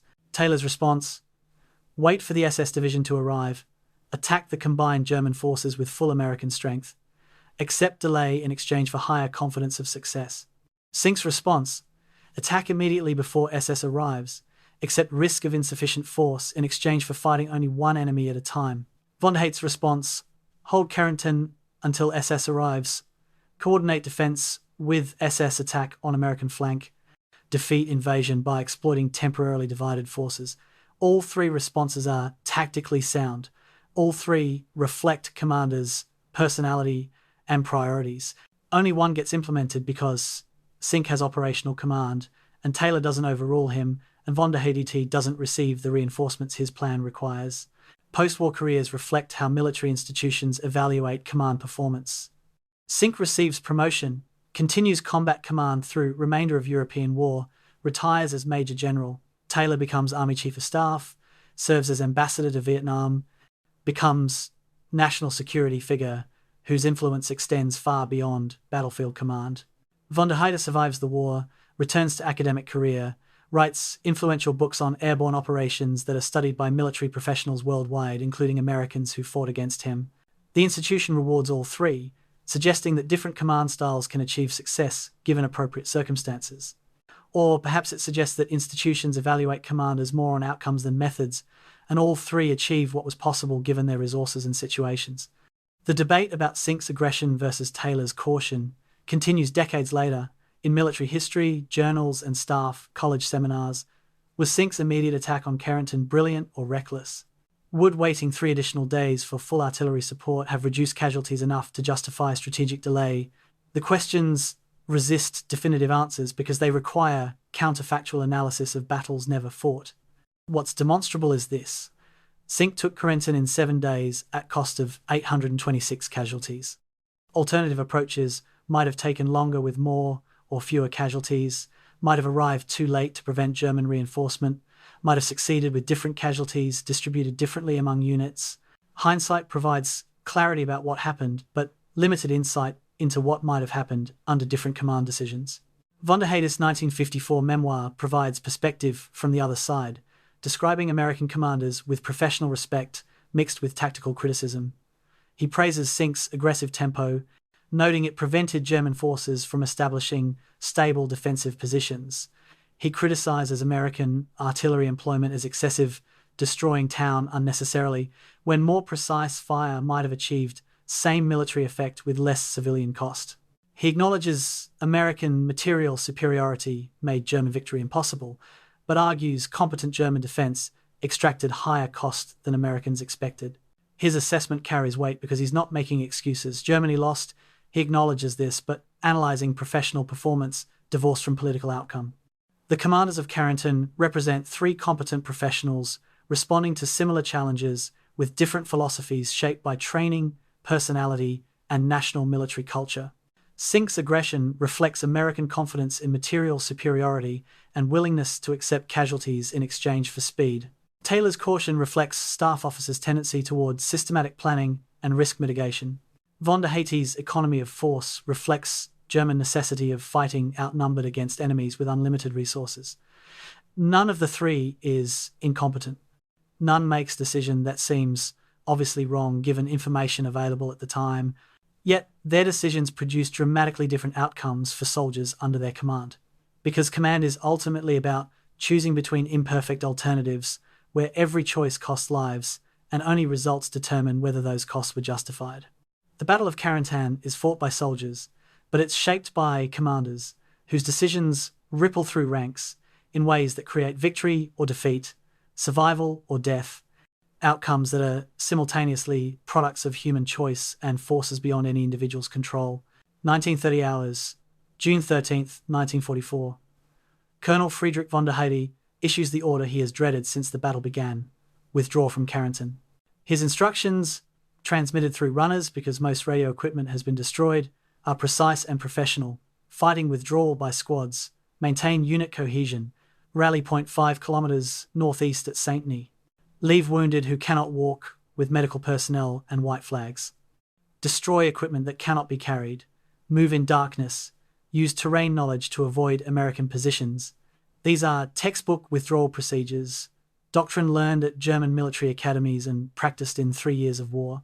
But doctrine doesn't capture what withdrawal means emotionally: admitting defeat, abandoning positions purchased with blood, retreating before an enemy you promised to stop. 2,200 hours. Lieutenant Karl Mayer and his 12-man squad become rearguard for the regiment's escape, assigned to hold Carentan's town square for 2 hours, while others evacuate. Mayer is 23 years old, veteran of Crete and Italy, holder of the Iron Cross Second Class. He positions his men in buildings overlooking the square, establishes interlocking fields of fire, distributes remaining ammunition equally among his soldiers. They have perhaps 40 rounds per rifle, 2 grenades per man, 1 MG-42 with 300 rounds. Not enough for sustained defense, but sufficient for delaying action. Mayer doesn't tell his squad that this is likely suicide mission. They already know. Veterans understand when orders mean someone must die so others can live. 4 of them will survive the next 2 hours by escaping through sewers. 8 will die in the square they were ordered to defend. 1:30 in the morning, June 14th, Captain Heinrich von Roon leads 80 men through flooded marshland northeast of Carentan, moving in darkness through terrain that has killed others who attempted it. Von Roon grew up in this region, spent summers in Normandy before the war, knows the marshes from childhood exploration. This intimate terrain knowledge becomes survival advantage. He guides his men around deep channels, across solid ground, invisible to those unfamiliar with the landscape, through water that rises to their waists but never over their heads. American positions are all around them, foxholes and listening posts within 200 yards, but darkness and silence and knowledge of ground allow 80 men to slip through American lines like ghosts. They move in single file, each man holding the equipment of the man ahead, making no sound except water displaced by bodies and suppressed breathing. 3 in the morning, American patrols enter Carentan's town square and discover the town abandoned. Lieutenant Dick Winters, leading Easy Company, advances cautiously, expecting ambush. Instead, he finds silence. Buildings stand empty. German equipment lies scattered in streets. Rifles, helmets, boxes of ammunition too heavy to carry. In the town square, 8 German bodies, the rearguard that held too long. Winters orders his men to secure the area, establish defensive perimeter, prepare for possible counterattack. But the counterattack doesn't come because there's no force remaining to launch it. Von der Heydte has executed textbook withdrawal, extracting his surviving forces under American noses. Carentan is empty of enemy soldiers. The battle is over. The Americans have won, and their victory feels strangely hollow in the silence of an abandoned town. 900 hours, June 14th. Von der Heydte conducts headcount at the rally point in Saint-Denis, calling unit names and waiting for responses that come less frequently than he hopes. 340 men answer, 340 from the 919 who entered battle on June 6th. The losses are staggering but not unexpected. Approximately 60% casualties in 8 days of sustained combat against enemy with overwhelming material superiority. But the 340 survivors are intact as fighting force, capable of reorganization and return to combat. Von der Heydte has also collected 42 stragglers from other units who joined the retreat, soldiers separated from their formations who found his withdrawal and attached themselves to organized force. The final German accounting, approximately 580 German soldiers evacuated from Carentan or escaped independently. 340 more captured or killed during withdrawal fighting. 60 missing, a category that includes deserters, soldiers who died in the marsh, and those whose fates remain unknown. The equipment abandoned during retreat represents everything German soldiers couldn't carry. All artillery pieces, all heavy weapons above squad level, approximately 200 rifles, 8 vehicles including half-tracks and trucks. The Germans take only what men can carry on their backs. Personal weapons, basic ammunition loads, some medical supplies, no luxuries. Von der Heydte's decision to abandon heavy equipment is both pragmatic and painful. Pragmatic because transporting artillery through marshland in darkness is impossible. Painful because each abandoned gun represents German industrial capacity that cannot be replaced, weapons that won't be available for future battles. The material loss troubles him less than the human loss, but both represent permanent degradation of German defensive capability in Normandy. American failure to interdict the retreat reveals limitations that will be analysed and debated for decades. Despite air superiority, despite numerical advantage, despite occupation of dominant terrain, American forces allow approximately 580 German soldiers to escape. The failure stems from multiple factors. Exhausted infantry units that have been in sustained combat for 7 days, lack energy for aggressive pursuit. Limited night fighting capability means darkness provides cover that daylight wouldn't. Cautiousness bred by a week of hard fighting makes commanders hesitant to rush into darkness where ambush might wait. The combination creates window of opportunity that von der Heydte exploits with professional competence. Post-battle analysis will identify this as operational failure, but soldiers on the ground making real-time decisions with incomplete information chose survival over aggressive pursuit, and it's difficult to criticize exhausted men for being cautious. German morale impact of Carentan withdrawal proves complex and contradictory. Von der Heydte's after-action report notes troops maintain discipline and cohesion despite defeat. Unit remains combat effective. This assessment seems almost absurd. How can a unit that took 60% casualties and withdrew from every objective be considered combat effective? But military effectiveness isn't measured solely by victory or casualty rates. It's measured by whether soldiers will continue fighting when ordered, whether units maintain organization, whether discipline persists despite defeat. By these standards, the 6th Fallschirmjäger Regiment remains effective. The soldiers who escaped Carentan did so as organized units under command, not as individual deserters fleeing chaos. They maintained weapons and equipment. They followed orders during withdrawal. They are beaten but not broken, defeated but not destroyed. The psychological dimension of retreat affects soldiers in ways that resist quantification. German paratroopers who entered Carentan, confident of their ability to stop Americans, now understand they cannot stop anything when enemy possesses unlimited artillery and air support. This recognition doesn't destroy morale immediately, but it plants seeds of doubt that will grow through summer of 1944 as German forces retreat across France. Soldiers who believed in June that Germany might still win the war begin questioning this belief in July and August as retreat becomes routine. Von der Heydte himself, professional soldier committed to duty, begins writing letters to his wife that express private doubts he never shares with his men. Defeat is corrosive. One battle doesn't break army, but accumulated defeats create erosion that eventually collapses will to resist. The retreat from Carentan marks psychological turning point in Normandy campaign. This is first major German withdrawal since invasion began. Previous battles saw Germans holding positions or conducting short tactical retreats followed by counterattacks. Carentan represents strategic withdrawal, abandonment of important objective, recognition that defensive positions cannot be held indefinitely against enemy with such overwhelming material advantages. German soldiers throughout Normandy hear about Carentan and understand implications. If elite paratroopers in prepared defences couldn't hold, what chance do regular infantry in improvised positions have? The question doesn't produce immediate collapse, but it changes calculations soldiers make about risks worth taking and objectives worth dying to defend. Von der Heydte's personal processing of defeat appears in memoir written decade later, Reflection Shaped by Time and Outcome of War. He describes withdrawal from Carentan as professionally competent execution of impossible mission. His regiment was assigned to hold town against overwhelming force. They held for 8 days instead of 3 days Americans expected. They extracted 60% of remaining force successfully. By military standards, this is success within failure, competence demonstrated through mitigation of catastrophe. But von der Heydte also acknowledges that competent defense of doomed position serves limited strategic purpose. Delaying Americans by 5 days simply meant German forces further inland had 5 additional days to prepare defenses that would also eventually fail. The mathematics of attrition warfare favor the side with more resources, and Germany's resources were depleting while America's were increasing. Professional soldiers understand this intellectually while struggling to reconcile it emotionally with concepts of duty and honor that demand fighting even when winning is impossible. The escape from Carentan becomes legend in German military circles, story of professional competence under impossible circumstances. Von der Heydte becomes example of commander who maintained discipline, extracted forces successfully, preserved unit for future operations. But legends serve psychological needs more than historical accuracy. The truth is simpler and less dramatic.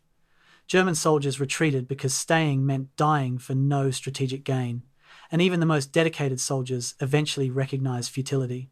The escape was competent, but the battle was lost. The regiment survived, but Carentan fell. The withdrawal was textbook perfect and completely irrelevant to strategic outcome. History remembers the escape as minor tactical success within larger strategic defeat. Footnote to larger story of how Germany lost France, battle by battle, retreat by retreat. until no defensible positions remained, and the only retreat led back to Germany itself. Afternoon, June 14th, 1944. Burial detail. Private Eugene Rowe, medic who has spent 8 days treating wounded and watching men die, now helps bury them in temporary cemetery outside Carentan. 43 American dead laid in rows, each wrapped in shelter half or parachute silk, whatever fabric is available to provide dignity, death usually denies. Rowe moves from body to body, helping lift, helping lower into earth. That already holds too many soldiers from too many wars. Some faces are peaceful. Death arrives so quickly they never had time to fear it. Others look terrified, expressions frozen in final moments that Rowe will see in nightmares for the rest of his life. He doesn't cry, can't cry, has seen too much for tears, reached place beyond emotion where you simply function because stopping means breaking and breaking means being unable to help the living who still need you. June 15th. Roll call in Easy Company, 506th Parachute Infantry Regiment. The company assembled in England with 139 men. They jumped into France 9 days ago. 74 men answer roll call, 65 casualties in 9 days, 47% of the company, some wounded, will return to duty. Most won't. The mathematics are brutal, but the human reality is worse. Squads that trained together for months have lost half their members. Fire teams designed for 4 men now operate with 2. Platoons designed for 40 men now field 20. The tactical implications are obvious. Understrength units are less combat effective, but the emotional implications resist measurement. How do you maintain cohesion when half your friends are dead or wounded? How do you trust relationships when experience proves everyone is temporary? June 16th. First hot meal since June 5th. 11 days of cold rations and whatever could be scrounged from abandoned buildings. Army cooks set up field kitchens and serve stew that's more potatoes than meat, but it's hot and plentiful, and soldiers eat like they're starving because they are starving. Not literally, but in the way that extended combat depletes body and spirit until basic comforts feel transcendent. But nobody talks. Soldiers sit in foxholes or against buildings or on rubble piles, eating in silence, staring at nothing. The silence isn't peaceful. It's exhausted. The silence of people who've experienced things they can't articulate and wouldn't want to if they could. Food disappears without conversation or expression. Functional consumption divorced from pleasure. June 17th. Captain Richard Winters writes letter home, preserved in archives that will be studied by historians decades later. The handwriting is careful, controlled, but the content reveals struggles that control can't quite contain. We took the town, he writes. I don't know what it cost us yet. Maybe too much, maybe not enough. I don't know how to think about it. The letter continues for 2 pages, describing small details, weather, food quality, physical condition, while avoiding description of combat itself. What he doesn't write speaks louder than what he does. He doesn't describe the fighting, can't describe it or won't describe it, or knows that describing it would hurt his family more than silence does. The letter ends with a sentence that captures everything he can't say. When this is over, I'll try to explain, but I don't think I'll be able to. He seals the letter and sends it home to people who love him but cannot understand what he's become. June 18th through 20th, battalion aid stations report 34 soldiers evacuated with combat exhaustion, the military's clinical term for psychological breakdown that renders soldiers unable to function. 34 men who haven't been physically wounded but whose minds have broken under stress that exceeds human capacity to endure. They shake uncontrollably. They can't sleep or can't wake. They stare without seeing. They cry without knowing why. Some will recover with rest and treatment. Others will carry this damage for life. Invisible wounds that don't qualify for Purple Hearts but disable as completely as missing limbs. The 34 evacuated represent those whose breakdowns are visible enough to warrant medical intervention. How many others are breaking more quietly, maintaining functional appearance while something essential inside them cracks? Final casualty accounting provides numbers that abstract horror into statistics. 826 American soldiers killed, wounded, or missing in Carentan operations June 6th through 13th. The number is precise. Military bureaucracy demands precision, but precision obscures reality. Each number represents a life ended or permanently altered. Family receiving telegram, future cancelled. Breaking the number down by unit reveals differential suffering. 2nd Battalion 500 2nd PIR took 52% casualties. 1st Battalion 506th PIR took 45% casualties. Easy Company alone lost 47%. Some companies were luckier, some unluckier. Randomness determining who lives and dies in ways that training and competence cannot fully mitigate. German casualties estimated at over 2,000 killed, wounded, or captured tells parallel story of suffering distributed differently but equivalently devastating. The disparity, 826 American versus 2,000 German, seems to favor Americans, until you remember that Americans were attacking prepared defenses, which doctrine suggests should produce 3-to-1 casualties in defenders' favor. The actual 2-to-1 ratio in Americans' favor reflects overwhelming superiority in artillery, air power, logistics. It also reflects German determination to defend despite impossible odds, extracting maximum cost from attackers even when defense was futile. Both sides paid prices measured in young men who will never grow old, futures cancelled, families broken.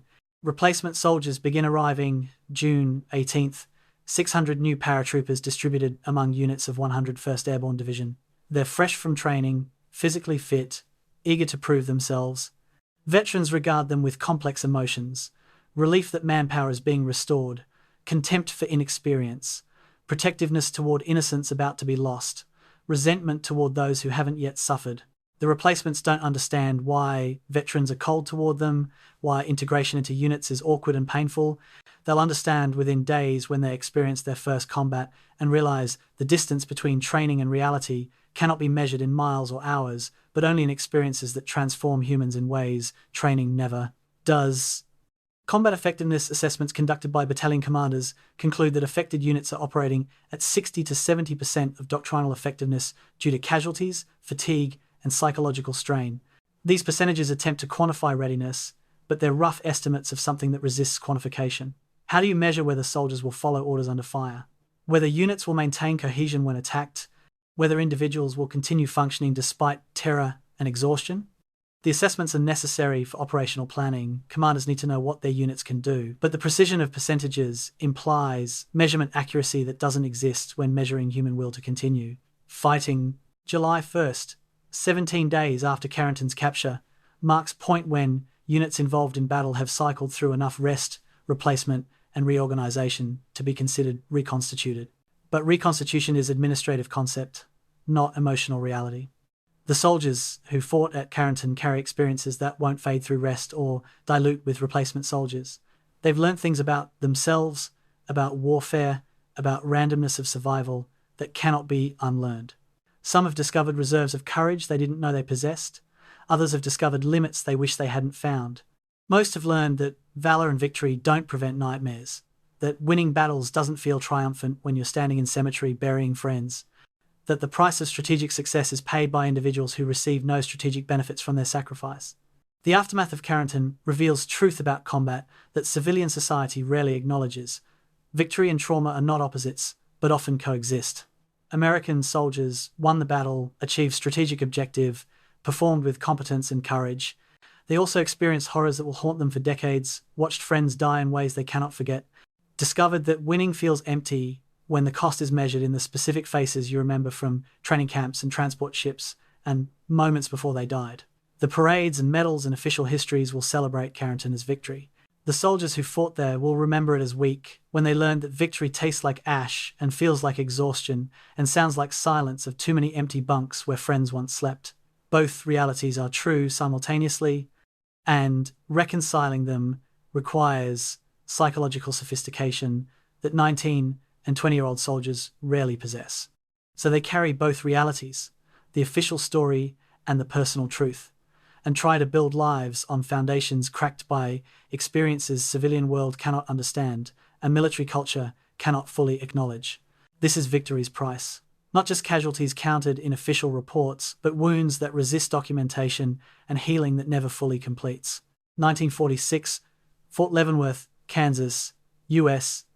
Army Historical Division completes classified review of Normandy operations, including detailed analysis of Carentan battle. The report's conclusion is diplomatic enough for official documentation while blunt enough to serve its purpose. Tactical execution was improvised and costly, strategic objective achieved despite, not because of operational planning. The language is bureaucratic, but the criticism is clear. The battle succeeded, but it succeeded through soldier initiative and overwhelming material advantage rather than brilliant planning or tactical innovation. Casualties were triple initial estimates, timeline was 4 days behind schedule, coordination between units was minimal, the victory was real but expensive, purchased through advantages in artillery and determination rather than operational excellence. 1954, Fort Benning, Georgia, Colonel Robert Sink, now retired, sits for official history interview, defending decisions made 10 years earlier, under circumstances reviewers can only imagine. His defense is unapologetic. We didn't have time for a perfect plan. War is about making decisions with incomplete information and accepting the consequences. He walks interviewer through his reasoning. German reinforcements were approaching. Waiting meant facing stronger enemy. Attacking immediately meant fighting only current defenders. Speed mattered more than perfect preparation. Each point is logical, defensible, grounded in military theory. But the interviewer presses on casualty numbers, on 42% losses in 506 Regiment. Sink's response is quieter but no less firm. Every man who died in Carentan died so that thousands more wouldn't die later when German reinforcements arrived. That's command. That's war. It's terrible and it's necessary. 1962, General Maxwell Taylor publishes memoir titled The Uncertain Trumpet, indirectly addressing Carentan in sections on airborne operations and command philosophy. He never mentions Sink by name, never explicitly criticizes the Carentan assault, but his arguments for more deliberate application of firepower before commitment of infantry are clearly informed by watching Sink's regiment take heavy casualties. Taylor's philosophy emphasizes combined arms coordination, artillery preparation, methodical advances that minimize casualties through overwhelming supporting fires. The contrast with Sink's aggressive approach is implicit but unmistakable. Taylor is arguing that alternative approach might have achieved same objective with fewer casualties, that patience can be tactical virtue, that commanders should prioritize protecting their soldiers even when strategic pressure demands speed. 1984, military historian S.L.A. Marshall publishes posthumous analysis identifying Carentan as testing ground for urban warfare lessons that saved lives at Aachen, Cologne, and beyond. Marshall's argument is that costly initial battles teach lessons that reduce casualties in subsequent operations, making early losses investments in future survival. Carentan taught importance of tank infantry coordination in urban terrain, value of mouseholing through buildings, necessity of combined arms in city fighting. These lessons, documented and distributed through doctrine updates, influenced how American forces fought in every subsequent urban battle of European war. By this calculation, 826 casualties at Carentan potentially prevented thousands of casualties in later battles where improved doctrine kept soldiers alive. The argument is compelling if you can accept that some soldiers must die teaching lessons that save other soldiers, that learning in warfare requires blood tuition. 2004, Carentan, France. Veterans Reunion marks 60th anniversary of the battle, bringing together American survivors now in their 80s. They gather in Town Square, where they fought 6 decades earlier, sharing memories that have been polished by repetition and softened by time. But underneath the nostalgia lies unresolved tension about whether the battle was fought correctly, whether casualties were justified, whether alternative approaches might have succeeded with less cost. One veteran argues they did what needed doing, period. No second-guessing from comfort of retrospection. Another quietly suggests that maybe waiting 3 days for more artillery support would have been wise, that speed cost lives unnecessarily. They don't resolve the argument because the argument is unresolvable, rooted in counterfactuals that cannot be tested and values that differ between individuals. Strategic success metrics provide one framework for evaluation. Objective achieved, Carentan captured, beachhead unified. Timeline acceptable 4-day delay compared to alternative scenarios where delay could have been weeks if German reinforcements arrived first. Allied advance proceeded as planned. Unified beachhead enabled subsequent operations that led to breakout from Normandy and liberation of France. By these measures, Carentan was unqualified success, strategic objective achieved at acceptable cost. 826 casualties seems high until compared to alternatives like indefinite division of beachhead, German counterattack into the gap, potential failure of entire invasion. Strategic calculus sometimes requires accepting terrible costs because alternatives are worse. Tactical failure metrics tell different story. 826 casualties versus original estimate of 200 to 300 represents planning failure, intelligence failure, doctrine failure. Improvised coordination instead of planned combined arms suggests inadequate preparation. 24 documented friendly fire incidents indicate communication failures that killed Americans with American weapons. Unit-level casualty rates approaching 50% rendered some units combat ineffective by doctrinal standards. The tactical execution was improvised, chaotic, costly in ways that better planning might have mitigated. Arguing that strategic success excuses tactical failures becomes argument about whether ends justify means, whether commanders should be judged by outcomes or methods. Alternative scenario analysis attempts to answer unanswerable question. What if Americans had waited 3 days for full artillery and armor support before attacking? The scenario posits reduced infantry casualties through overwhelming firepower, but also risks German reinforcement that would have made the battle exponentially harder. Analysts estimate 3-day delay might have reduced American casualties by 200 to 400 soldiers, but risked 17th SS Panzergrenadier Division arriving in strength and turning battle from difficult to potentially catastrophic. The calculation requires weighting certain casualties against possible future casualties, present costs against hypothetical alternatives. Military planning involves these calculations constantly, choosing between bad options because good options don't exist. Comparative context situates Carentan within broader Normandy campaign. Casualty rate of 38% for engaged units was high, but not exceptional. Sunlow battle produced 41% casualties, Brest 23%, Cherbourg 19%. Carentan was harder than some battles, easier than others, roughly average for urban warfare in 1944. This comparison neither justifies nor condemns the casualties, but provides context that crude numbers alone cannot supply. Every battle cost lives. Some battles were necessary, some were avoidable.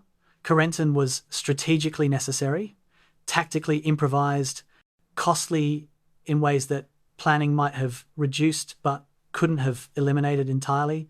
Long-term doctrinal impact provides another evaluation metric. Carentan lessons directly influenced 37 official doctrine updates distributed through First Army during 1944 and 45. Tank infantry coordination protocols, urban warfare techniques, artillery employment procedures, casualty evacuation methods all refined based on Carentan experience. These improvements measurably reduce casualties in subsequent battles, though quantifying the reduction requires counterfactual analysis of how many soldiers would have died without the improvements. If doctrine changes save 2,000 lives in later battles, does this justify 826 casualties at Carentan? The utilitarian calculation is cold but unavoidable. Some learning requires experience. Experience in warfare requires casualties. And the question is whether the knowledge gained justifies the price paid. The debate ultimately resists resolution because it rests on values that differ between evaluators and circumstances that cannot be recreated. Was Carentan worth 826 American lives? The answer depends on whether you prioritize strategic success, tactical execution, casualty minimization, or speed of operation. It depends on whether you're evaluating from perspective of strategic planners, tactical commanders, individual soldiers, or civilian society. It depends on whether you believe commanders should accept casualties for strategic objectives or minimize casualties even at cost of delayed success. Every perspective is defensible, none is complete. The debate continues in military academies and history journals because the underlying question, what price is acceptable for strategic success, cannot be answered objectively when the price is measured in human lives and strategic success is measured in maps and timelines. Carentan was necessary, costly, successful, improvised, terrible, and instrumental to invasion's ultimate success. All these statements are simultaneously true, and reconciling them requires moral sophistication that simple narratives of victory or failure cannot provide. The battle was worth it, and too expensive and unavoidable and poorly executed and strategically successful and tactically flawed, and perhaps that's the only honest assessment possible when evaluating events where humans made impossible choices under extreme conditions with information they didn't have and consequences they couldn't fully predict. 1984, Carentan, France, 40 years after liberation. The town dedicates Dead Man's Corner Museum at exact location where 2nd Battalion, 506th Regiment fought off German counterattack on Bloody Gulch. The museum occupies farmhouse that served as American aid station, building where medics operated on wounded while fighting raged 100 yards away. Michel Detrez, French historian and museum founder, has spent 5 years collecting artifacts: American helmets and German rifles, photographs and personal letters, uniforms and equipment from both sides. The collection includes French civilian artifacts too: a child's toy recovered from rubble, a family photograph salvaged from destroyed home, everyday objects transformed into historical testimony by violence that swept through this place. The museum's purpose is preservation but also reconciliation, acknowledging that soldiers from all sides were human beings caught in machinery of war larger than individual choice. June 6, 2004, 60th anniversary of D-Day, brings together American and German veterans of Carentan, battle for commemorative ceremony in town square. 80-year-old men who shot at each other across these same streets 6 decades earlier now embrace, plant peace, garden together, acknowledge shared humanity that war temporarily obscured. The ceremony is emotionally complex, survivors celebrating survival while remembering those who didn't survive. Former enemies recognizing that soldiers on both sides were following orders and fighting for causes they believed in. An American veteran, speaking through translator, tells his German counterpart, "We were both doing our duty." The German veteran responds, "Yes, and I'm grateful we both survived to meet as friends." The exchange seems almost trite, except that these men earned the right to this sentiment through experiences most people cannot imagine. 2015, Fort Benning, Georgia. U.S. Army Infantry School conducts advanced urban warfare course using Carentan as primary case study. Instructors walk students through the battle chronologically, analyzing tactical decisions, identifying both successful innovations and costly mistakes. The course teaches mouseholing techniques first developed at Carentan, tank infantry coordination protocols refined through Carentan casualties, urban assault procedures codified after Carentan analysis. Students study after-action reports, examine photographs, review casualty statistics.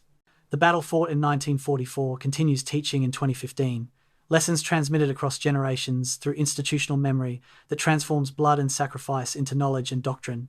Officers learning these lessons will command soldiers in Fallujah, Mosul, urban battles that bear superficial resemblance to Carentan, despite separated by 70 years and technological revolutions.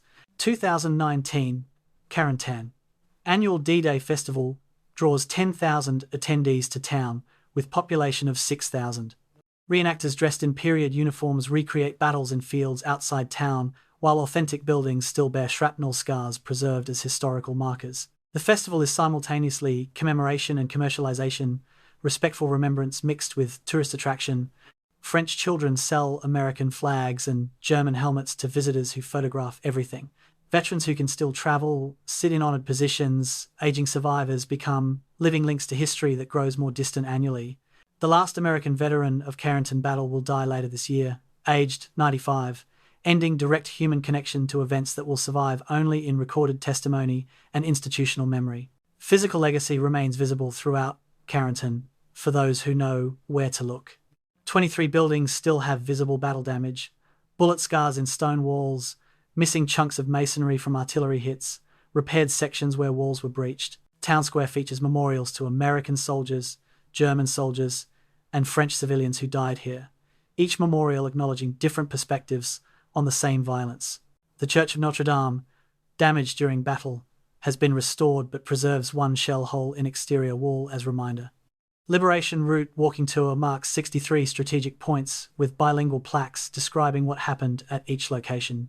30,000 people annually walk this route, following paths that soldiers fought across, standing in locations where specific battles occurred, trying to imagine what cannot be fully imagined from safety of peacetime. Documentary preservation ensures voices of participants survive beyond their lifetimes. 127 personal accounts archived in various institutions, oral histories recorded with veterans, written memoirs published and unpublished, letters sent home during and after battle, after-action reports filed by commanders, 1,400 photographs preserved in military archives and private collections, images capturing moments from aerial reconnaissance to individual soldier portraits to aftermath devastation. These documentary sources provide raw material for historical analysis, but also serve more fundamental purpose, ensuring that individual experiences aren't lost to abstract narratives about strategy and casualties. The archive preserves voices of medics and riflemen, tank crews and civilians, commanders and privates, giving texture to history that statistics alone cannot provide. Ongoing archaeological discoveries demonstrate that history remains literally buried beneath present-day Carentan. 2022, construction crew excavating for new building foundation unearths unexploded 75mm artillery shell, requiring evacuation of city block, while ordnance disposal team handles removal. This happens several times per year.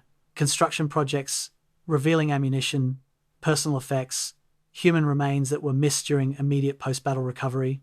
Each discovery triggers protocol involving archaeologists, historians, military authorities. French law requires that battlefield discoveries be documented and preserved when historically significant or handled appropriately when they're dangerous. The buried artifacts serve as physical reminder that war's effects extend beyond immediate violence into permanent alteration of landscape that holds evidence for generations. Sister city programs link Carentan with American towns, formal relationships that sustain transatlantic connections forged through historical accident of geography and warfare. Salisbury, North Carolina, and York, Pennsylvania maintain sister city partnerships with Carentan, facilitating cultural exchanges, student programs, annual delegations. French students visit American towns to study English and American history. American students visit Carentan to learn French and examine World War II history in location where it occurred.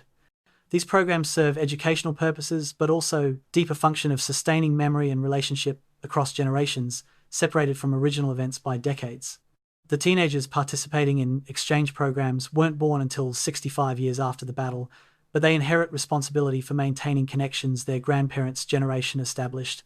Annual June 13th ceremonies mark Liberation Anniversary with formality that might seem excessive, except that formality serves function of ensuring remembrance when participants and witnesses have died.